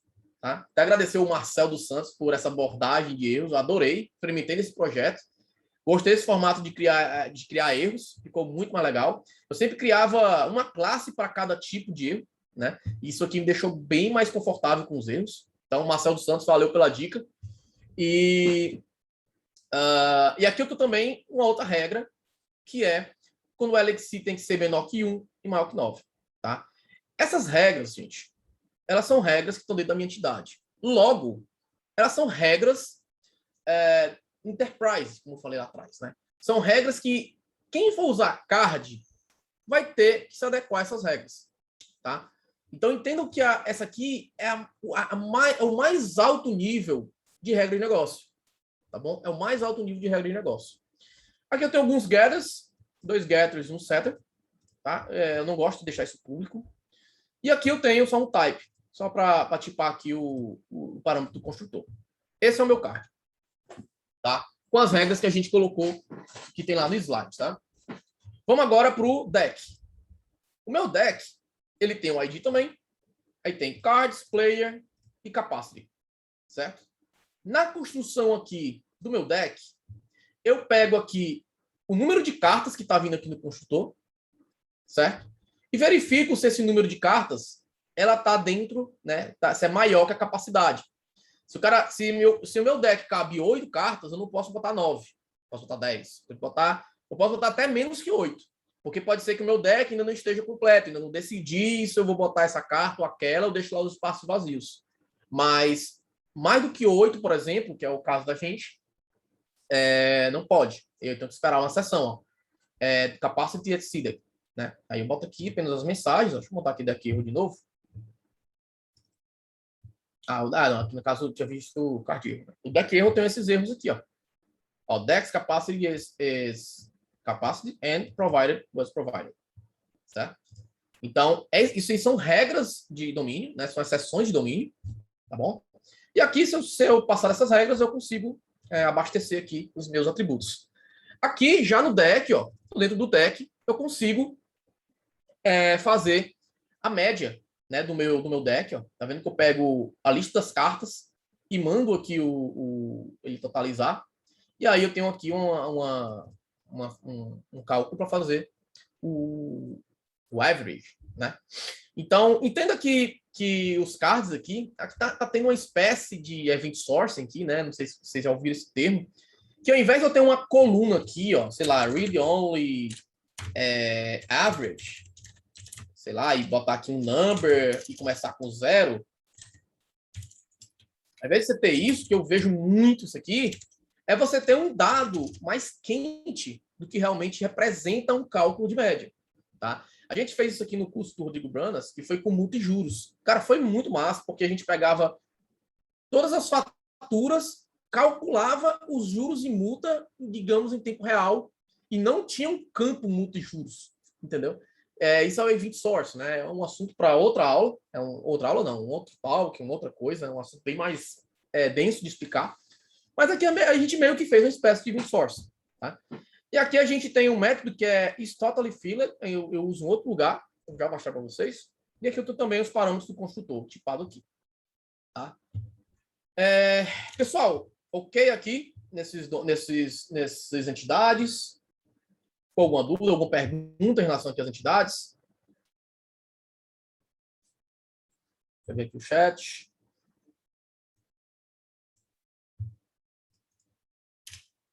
Aparentemente tudo ok. Aqui é realmente bem simples, tá? E aqui no Player também é bem simples, tá? Ó. Na verdade, ele tá quase um modelo anêmico aqui, uma entidade anêmica, mas ele tem algumas besteirinhas aqui, que é para aumentar o troféu de 1000 troféu, tá? Foi uma regra que eu achei para colocar aqui, então é bem simples, né? Eu tenho os atributos, não tenho uma validação por enquanto. Até onde essa regra de negócio está hoje, até onde ela está madura, não precisei. E aqui eu tenho apenas uma opção de aumentar os troféus e diminuir os troféus. Dá de subtrair e aumentar, subtrair e adicionar. Nada demais. Ok, aqui vou fechar aqui as minhas entities. E agora eu vou subir um nível, né? Eu estava aqui, ó, eu estava aqui, vou subir um nível agora. Aliás, vou descer um nível, né? A entity é o mais alto nível, né? Eu vou descer um nível agora e vou para use case, tá? Vamos lá para o use case. Deixa eu voltar aqui, use case, aqui. Use case eu criei só 2, tá? Que é create deck, que é um use case que vai ser responsável por criar um deck. Né? Eu vou fazer toda aquela dança de entidades, né? Que eu vou mostrar para vocês aqui, e criar um deck para poder ser usado depois para batalhar, tá? Então eu vou aqui no create deck. Isso aqui nem estava lá, mas eu precisei fazer. Foi até interessante porque eu tenho umas coisas para poder mostrar. E aqui a gente tem um pouquinho mais de coisas, né? Primeiro de tudo, eu quero destacar que eu tenho por um parâmetro um DTO. Esse input data, se a gente for ver ele aqui, ó, ele é um DTO. Ó. Eu recebo um array de card model, esse card model está aqui embaixo, ó, então ele faz parte do use case, tá? Ele é apenas um tipo, ele não é uma entity, ele não representa uma entity lá do card. Isso é um model que eu criei dentro dessa camada para desacoplar, tá? Eu tenho um player também aqui, assim, aqui, Wilson, mas são os mesmos campos da entity. Tá, nesse ponto é. Mas, com certeza, no passar do tempo, isso aqui tende a mudar e ficar bem diferente da entity. É por isso que a gente faz essa separação, que é para a gente não se a entidade mudar, eu tenho que mudar aqui, entendeu? Então, aqui eu tenho cards play capacity, e a minha saída, aqui é entrada e saída, tá? Ó, entrada e saída. E a minha saída, eu vou querer retornar o ID, o player e a média do deck. É o que eu preciso para o meu negócio por hora, tá? Entenda que eu não estou retornando uma entidade, até porque aqui eu não tenho uma entidade com esses formatos aqui. Então, assim, entenda que o DTO ele tem que ser autossuficiente. Ele tem que receber um dado, fazer o que ele tem que fazer e retornar um dado primitivo para quem estiver usando. Esse é um detalhe importante do use case, tá? E aqui, vamos lá. Eu tenho os meus cards e aqui eu faço um map. Esse map aqui que eu faço, né? Eu estou já começando a fazer as conversões do DTO para a minha entidade Cardial. Eu estou fazendo só um map e transformando, né, os cards aqui em uma instância de card, tá? Por que você não colocou? Por que não pegou esse input data e já criou diretamente? Porque o card ele não é objeto anêmico. Ele tem getter, ele tem setter, ele tem esse método para pegar. Aliás, ele tem esses métodos que fazem com que eu não consiga criar através de um objeto literal. Né? Isso eu já estou falando mais de JavaScript, né? De TypeScript. Tá? Então, eu tive que fazer esse map para poder criar instâncias de card. Tá? Play é a mesma coisa. Na verdade, o play eu nem precisei fazer map, né? Porque não é um array, é um objeto. O deck, aí sim o deck a gente tem que persistir. Lembra que eu falei que repositórios são mecanismos de domínio utilizados para desacoplar domínio, regra e negócio de persistência? Então, a gente tem aqui um repositório. Eu tenho aqui uma parte chamada repository e eu tenho o deck repository, que é uma interface. Ó. Esse meu deck repository, eu tenho um create e eu tenho um get by ID. A gente vai usar o get by ID no outro use case. E essa interface, ela diz, para tu criar um deck, tu precisa de um player, uma lista de cards, isso aqui é a entidade, tá? Repositórios são artefatos de domínio, então eles devem conhecer a entidade, por isso que eles estão ali pertinho, tá? Então, eles devem mandar um player, uma lista de cards e a capacidade. Com isso, eu consigo criar um deck e devolver para ti. Esse é o contrato que essa interface fala. E aí aqui, eu simplesmente faço a chamada, jogo as informações, cards, input, data capacity, e eu retorno um deck. Até aqui eu vou ter uma entidade deck. Né? Eu teria isso aqui, ó. Eu não preciso disso aqui porque o próprio repository já me dá o tipo, né? Perdão, até o próprio interface já me dá o tipo. E aqui tá o DTO de saída. O DTO de saída é o ID, tá? O player e o LXC, que eu pego lá do meu deck. Isso aqui vem lá da minha entidade. Ó. Certo? É uma regra da minha entidade. Certo? E aqui a gente constitui o use case, tá? Vocês perceberam que até agora, a gente já está aqui na segunda camada. Já falamos de vários arquivos, várias classes. Nós não falamos de banco, de qual banco que eu vou usar. Se eu vou usar banco, vocês perceberam isso? Fala no chat aí.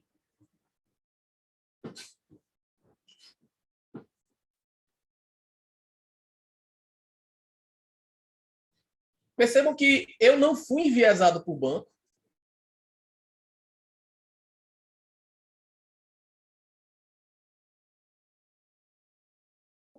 Eu simplesmente fui pegando o que as regras de negócio me falou e fui fazendo, fui modelando, tá?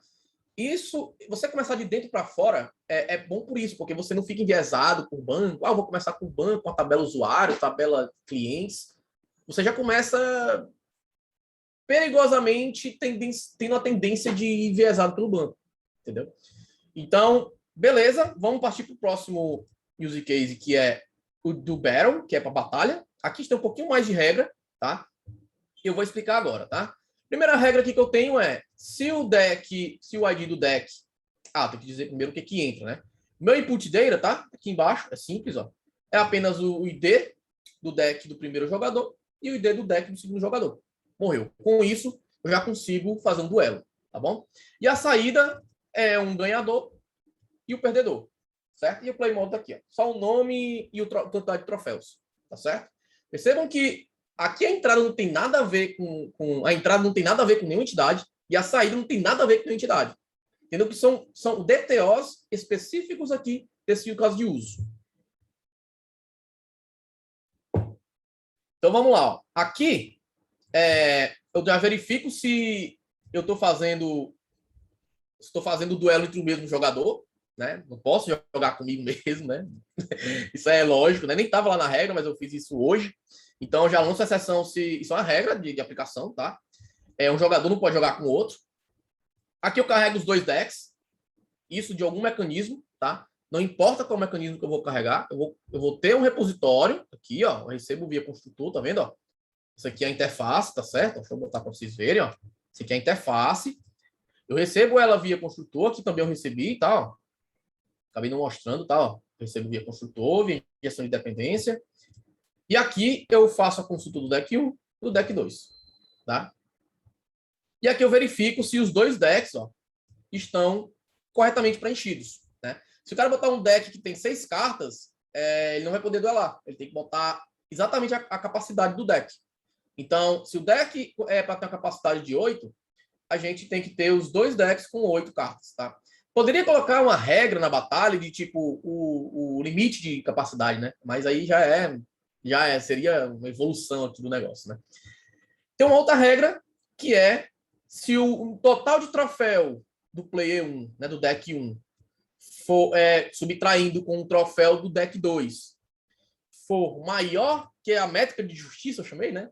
Que é o 800, ele também vai disparar um erro. Ou seja, a diferença dos troféus dos players não pode ser maior que 800, certo? Aqui eu já tenho todo um fluxo, tá vendo? Ó?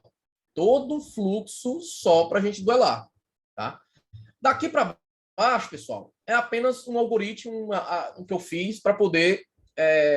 eu joguei os decks no array, sacudi e peguei um para dizer que é o vencedor. Tá? Resumindo, isso aqui é só uma regra para pegar o vencedor. Tá? E aqui eu apenas digo quem é o vencedor e o perdedor. Tá? E aí o vencedor, ó, o winner index, tá vendo? Eu pego o index de quem ganhou e dou um increase, né? Eu aumento o número de troféus dele pela vitória. Aí é que eu botei as constantes, ó. A gente não tem os famosos números mágicos, né? Eu coloco aqui, ó, points per victory. Você vai saber que isso aqui são os pontos quando ele ganhar. Esse poderia ser diferente, poderia ser 35, por exemplo, sei lá. Né? Inclusive, no jogo existe um cálculo que ele faz, dependendo da partida, se é 30, se é 28, às vezes é 33. Então, eu não quis entrar nesse mérito, né? Mas aqui, no caso, tem o index do perdedor, que vai ter decrescido, né? Do que ele já tem. E aqui eu retorno meu DTO, tá? Pessoal, use case ok. Alguma dúvida aqui nesse caso, nós vamos baixar mais um nível agora, tá? Não baixar o nível não, tá? Vamos baixar mais o nível da nossa arquitetura, tá? Tá tudo tranquilo até agora. Deixa eu ver aqui no chat. Esse projeto tá no GitHub, tá sim, tá? Vou deixar o link aí com a Gabriela, ela vai colocar no... Eu posso colocar aqui no chat também depois, tá? Mas vai ter sim. Beleza? Show. Vamos subir agora um nível, ó. Vamos. Aliás, DC, né? Tô só confundindo aqui. Agora a gente vai para Interface Adapters, tá? Aqui nós vamos ter controllers, vamos ter também os gateways que não estão aqui. E aqui, depois nós vamos para Blocks e Drivers, tá?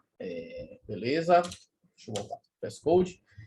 Beleza. Eu chamei aqui a minha camada de Interface Adapters de Adapter. Né? Nada mais justo.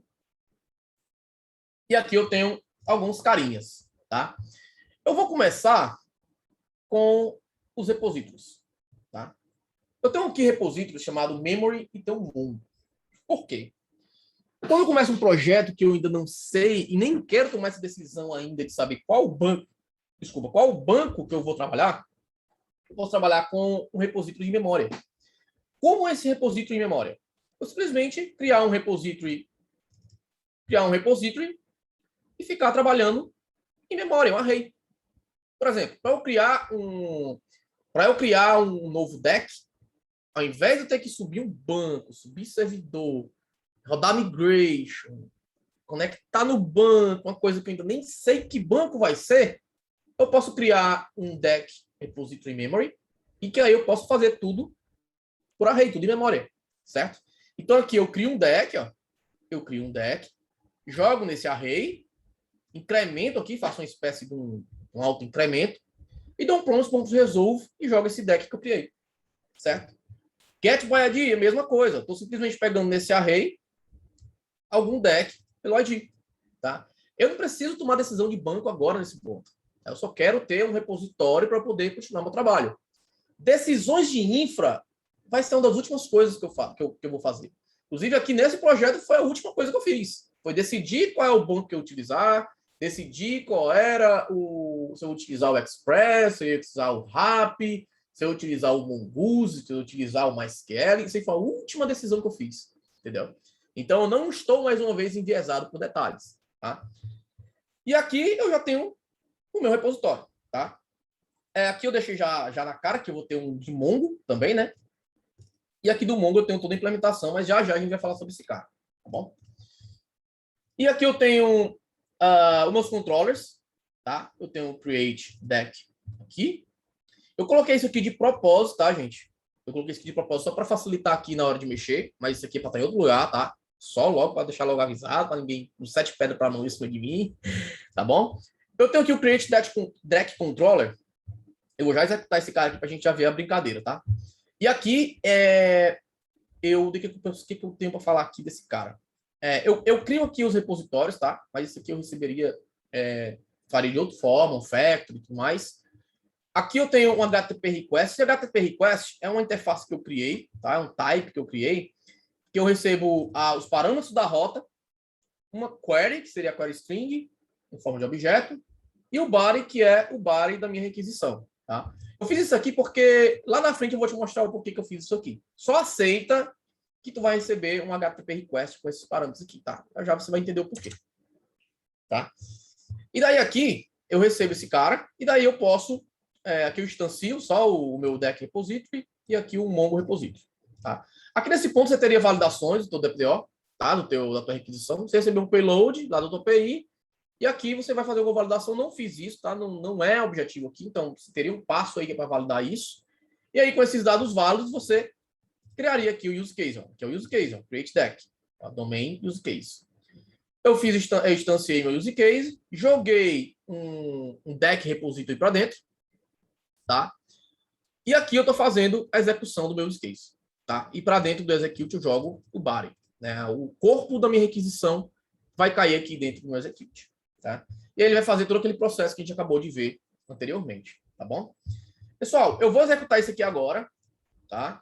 Vamos ver, eu vou falar igual o Branas agora, eu cobri com o Branas, né? Vamos ver o que vai dar errado, né? Vamos ver o que vai dar errado, que aí eu já não crio expectativas, né? Então eu vou fazer aqui um npm run, acho que é npm run, não, é npm run start. Vamos ver se vai dar algum probleminha aqui, acredito que não.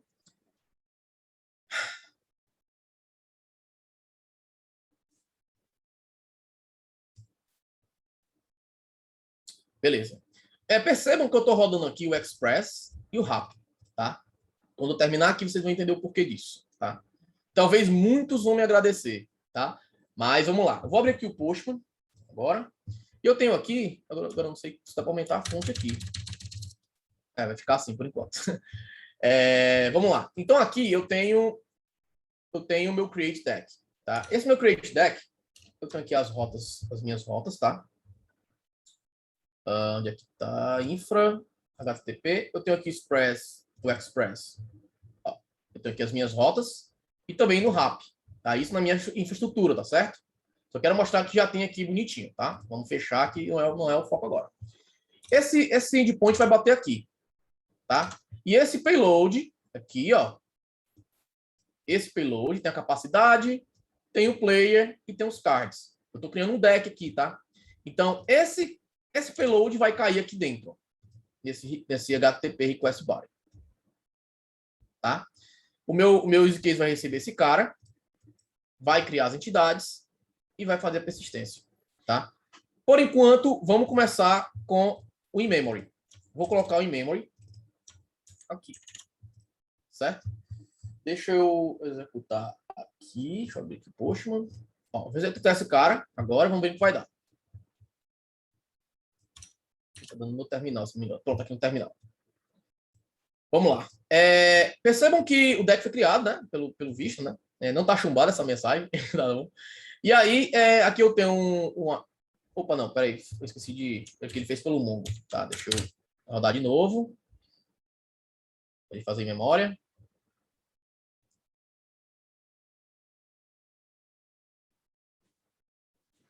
Tá acabando, pessoal. Tá acabando. Estamos finalmente. Vou rodar de novo, ó. E beleza, ó. Aqui tá o ID 1. Aqui tá o player. Não tem o ID, eu não coloquei aqui no payload, ó. Tá a Anne Maria, nome da minha esposa, nome de troféus e o plano, tá? Isso aqui tá em memória, tá, pessoal? Isso aqui tá em memória. Então, isso aqui ele tá criando lá no array. Se eu fosse executar repetidas vezes, aqui ele ia criando lá dentro do array e eu conseguiria fazer sem precisar de um mecanismo de persistência. Qual é o ganho que eu tenho de fazer isso aqui? De jogar um repositório aqui? Porque eu posso ter, por exemplo, esse Mongo. Posso mudar para o Mongo facilmente. Tá vendo que eu só troquei o tipo? E o meu deck vai continuar funcionando. Vou subir aqui.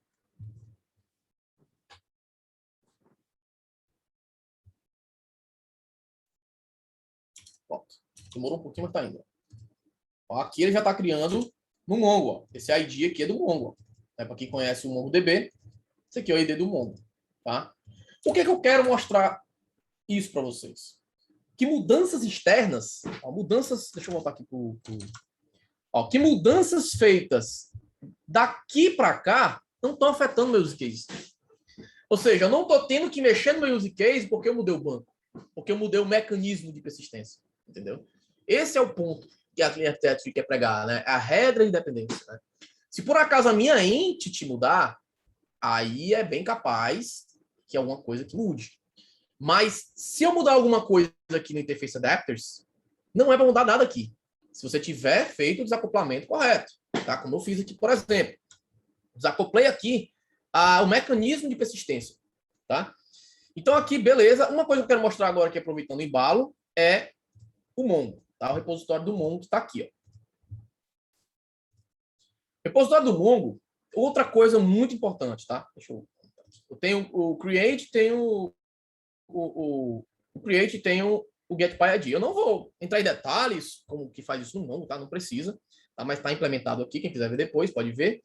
Mas o que eu quero destacar aqui é que eu estou usando um ORM. Quem é que chuta qual ORM que eu estou utilizando aqui? Fala no chat aí qual ORM que eu estou utilizando aqui, olhando esse código.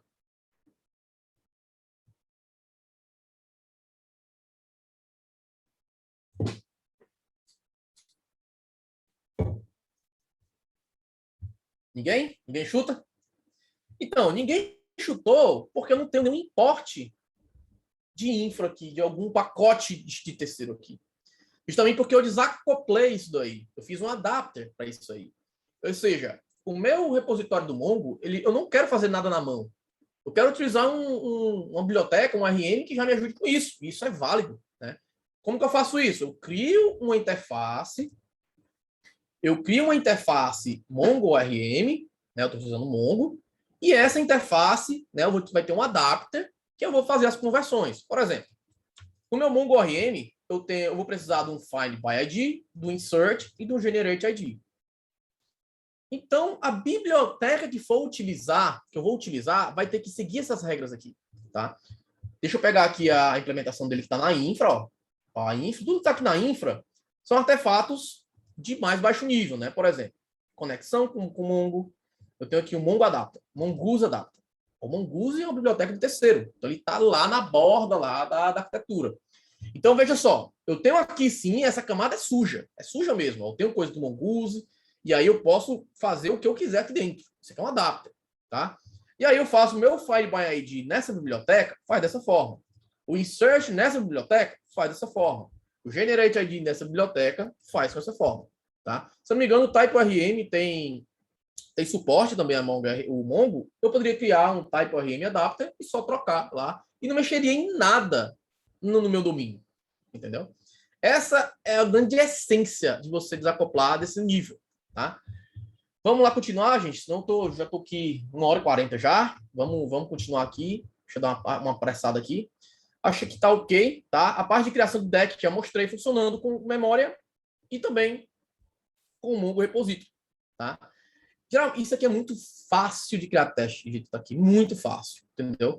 Ainda mais quando eu tenho repositórios de memória. É muito fácil criar testes. E é muito fácil ser guiado por testes. Eu não fiz guiado por testes aqui, porque eu iria perder muito tempo para fazer. Não que isso seja ruim, né? Eu não tinha tanto tempo para fazer os dois juntos, né, aqui no projeto. Mas, assim, eu faria algo desse tipo do zero, guiado por teste, certeza.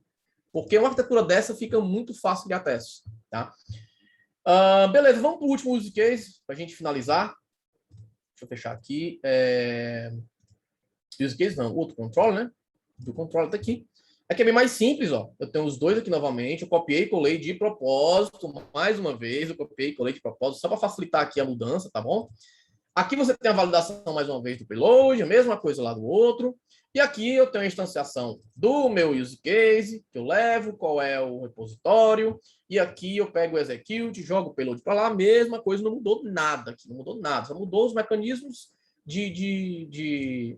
o mecanismo de persistência, que vai ser praticamente os mesmos, e aqui qual use case, tá?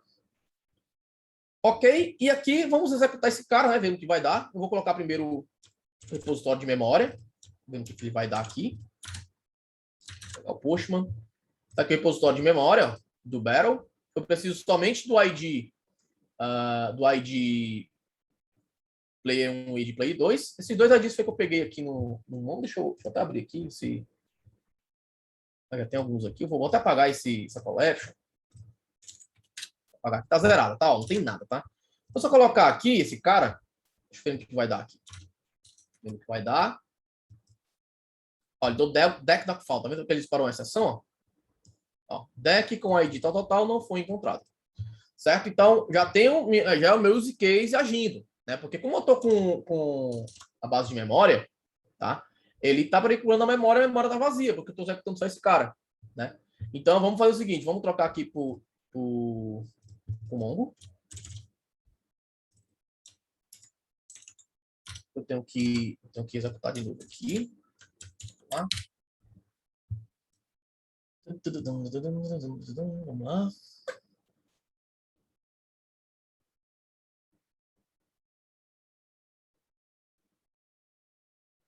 Beleza?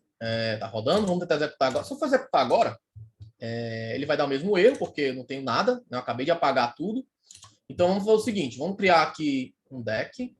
Eu tenho aqui já uma colinha aqui já com isso. Deixa eu pegar aqui no VS Code. Tem aqui data source. Tenho aqui dois decks. Ó. Então, esse aqui, que é o meu.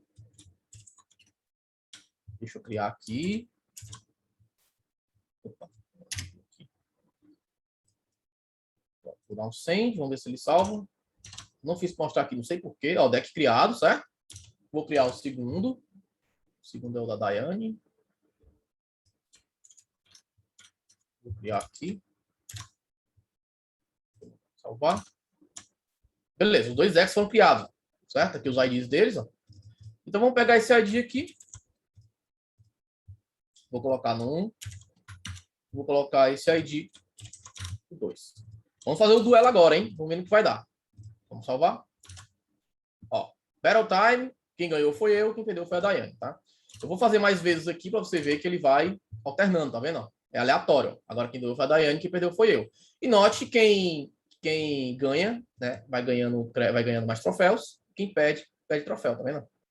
Então, esse acredito que tenha sido o final, digamos assim, da arquitetura, o fim, né? Eu vou passear aqui apenas pela infra, né? Então, uma coisa que eu fiz, que eu desacoplei, que acho que muitos vão gostar disso aqui, que eu desacoplei também o Express da minha aplicação. Ou seja, se o Express ou tiver uma nova atualização que não seja retrocompatível, eu consigo atualizar facilmente. Se eu quiser trocar o Express por um RAP, por exemplo, eu consigo fazer isso de forma fácil. Eu vou aqui na minha aplicação, deixa eu ver aqui onde é. Beleza. Ok, aqui. Infra HTTP. Infra HTTP. Como o Express e o RAP são artefatos de HTTP, eu coloquei uma pastinha HTTP e coloquei eles dentro. E aí o meu Express, ele faz o seguinte. Eu tenho aqui os middlewares, aquela coisa toda que você já conhece, né? Quem trabalha com JavaScript já conhece. E aqui eu faço todo para... Isso aqui dá para fazer melhor, tá? Eu queria deixar aqui exatamente sem sentir a dor, porque eu estou copiando e colando código aqui, tá? Mas o ideal é você fazer algo desse jeito, desse sentido aqui, ó. Ter um RAP adapter, um Express adapter e colocar aqui dentro, no lugar disso aqui. Talvez eu coloquei assim mais para você até sentir uma dorzinha, né, em relação a fazer assim. E aqui eu instancio chamando. A ideia daquele HTTP request é exatamente para eu poder utilizar o formato. Você vê que o formato de uso do Express é rec.params, rec.query, rec.body. Se eu tivesse isso aqui chumbado no meu controller, né, como é feito comumente, né, eu não poderia facilmente trocar por uma outra biblioteca. Né? Agora, como assim, Tunes? O que você está dizendo com isso? Tá? Por exemplo, eu tenho um RAP. Vamos supor que eu vou trocar o Express pelo RAP. Tá? Vou aqui no RAP. Opa. RAP é outra biblioteca, tá? Como é o Express da vida aí. E o meu RAP, ele primeiro ele tem uma forma diferente, ó, de criar rota, né? Ó, o Express você tem que fazer o app.post. No RAP você tem que fazer um RAP.server. Daí você criar um route, jogar um objeto dentro com um handler e o handler. Então, assim, são interfaces diferentes, mas eu facilmente consigo trocar um pelo outro. Tá? Eu facilmente consigo trocar um pelo outro. Tanto que aqui eu estou rodando os dois. Ó. Ver aqui no meio, eu estou rodando os dois. Ó. Se eu vier aqui no meu Postman e colocar aqui 5001, eu vou ter o mesmo resultado. Só que aqui, por aqui parece, eu botei a saída, né? No Express eu não coloquei. Me perdoe, tá? Se eu colocar 5001 aqui também, é para dar o mesmo resultado. Tá vendo? Então, se eu quiser trocar pelo RAP hoje, deixar só o RAP, eu consigo facilmente, sem ter que mexer nas minhas regras de negócio, no meu domínio, etc. e tal. Pessoal, eu acho que é isso, tá? Não sei se tem mais alguma coisa aqui que eu poderia acrescentar. Deixa eu ver aqui. Deixa eu dar uma passada de olho aqui. Assim, tem mais coisas que eu poderia estar agregando aqui, tá fazendo, mas é muita coisa para a gente falar. Já vai ter quase 2 horas aí de conversa. Bom, eu vou abrir para dúvidas aí.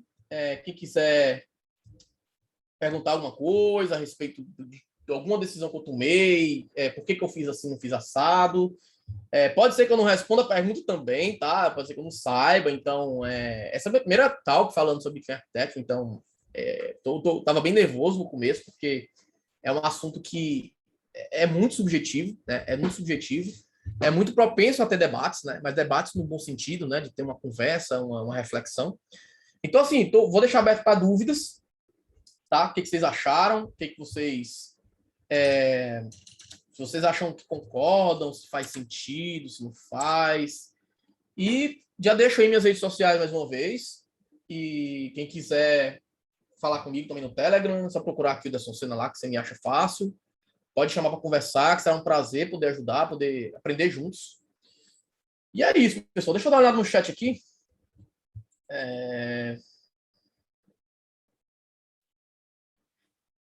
Ok. O projeto é no GitHub, já falei.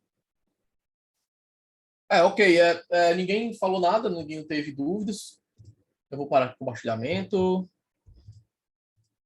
Bom, Gabriela, tá por aí? Sim. Bom, Gabriela, eu acho que é isso. Acho que o pessoal ficou com vergonha aí. Se alguém quer falar alguma coisa, pode abrir o microfone aí, tá? A gente pode conversar. Tô dando esse espaço aí justamente para a gente debater sobre o assunto, que realmente à primeira vista é confuso mesmo. Eu digo uma coisa para você. Você tem que botar a mão na massa. Porque você vai e volta. Essa arquitetura que eu coloquei agora, ela já é, sei lá, a quarta já refatoração que eu já faço. Então, assim, e a mudança é constante, desde que venha com o intuito de te dar um propósito, um sentido para a tua arquitetura, né? Então, assim, hoje eu tenho bem menos pastas. Hoje as minhas pastas são bem mais slim. Os meus módulos são mais slim, são mais pequenininhos, são mais coesos. Então, a dica que eu dou de ouro para vocês começarem é fazer um projeto e dar a cara a tapa. Entendeu? Foi o que eu fiz. Eu fiz o primeiro projeto. Eu achava que era o máximo, que eu estava arrasando. E quando eu fui ver hoje, sei lá, 1 ano e meio depois, não sei, eu olho esse projeto, cara, como eu posso melhorar isso aqui? Entendeu? Então, se você tiver essa visão, você vai conseguir avançar bem, né? E ler o livro, tá? Se você ler o livro, você vai pegar muita ideia, tá? Esse livro é muito bom. Esse livro é meu livro de cabeceira. Tô lendo de novo, até que é a marcação da página. Então, é isso, pessoal. Deixa eu ver se alguém falou mais alguma coisa aqui. O pessoal está falando que foi bem esclarecedora, show de bola. Legal. Deu para entender. Parabéns. Legal. Massa. Então é isso, gente. Gabriela, passa a bola para ti. Eu queria te agradecer, Kilderson, eu que agradeço pela oportunidade. Por esse tempo aqui, por trazer teu conhecimento, né? Para a gente poder ter esse tempo aí de trocar conhecimento. Queria agradecer ao pessoal que ficou até agora com a gente, né? Acho que é sempre válido a gente trocar experiências aí, né? E como comunidade, né, técnica, se colocar à disposição, né? Porque todo mundo cresce nesse sentido, né? Isso aí. Então, ficamos por aqui. Obrigada a todo mundo que participou. Obrigada, Kilderson, mais uma vez. Obrigado. Fiquem atentos aos nossos canais, às nossas mídias para os próximos eventos. Acredito que o próximo vai ser final de agosto ou início de setembro, com mais debates técnicos aí. E aí, desejo uma boa noite, pessoal, então, e até o próximo evento. Valeu, gente. Obrigado mais uma vez a Join pela oportunidade. Se precisar de mais coisa, estamos aí. Adoro fazer isso aqui.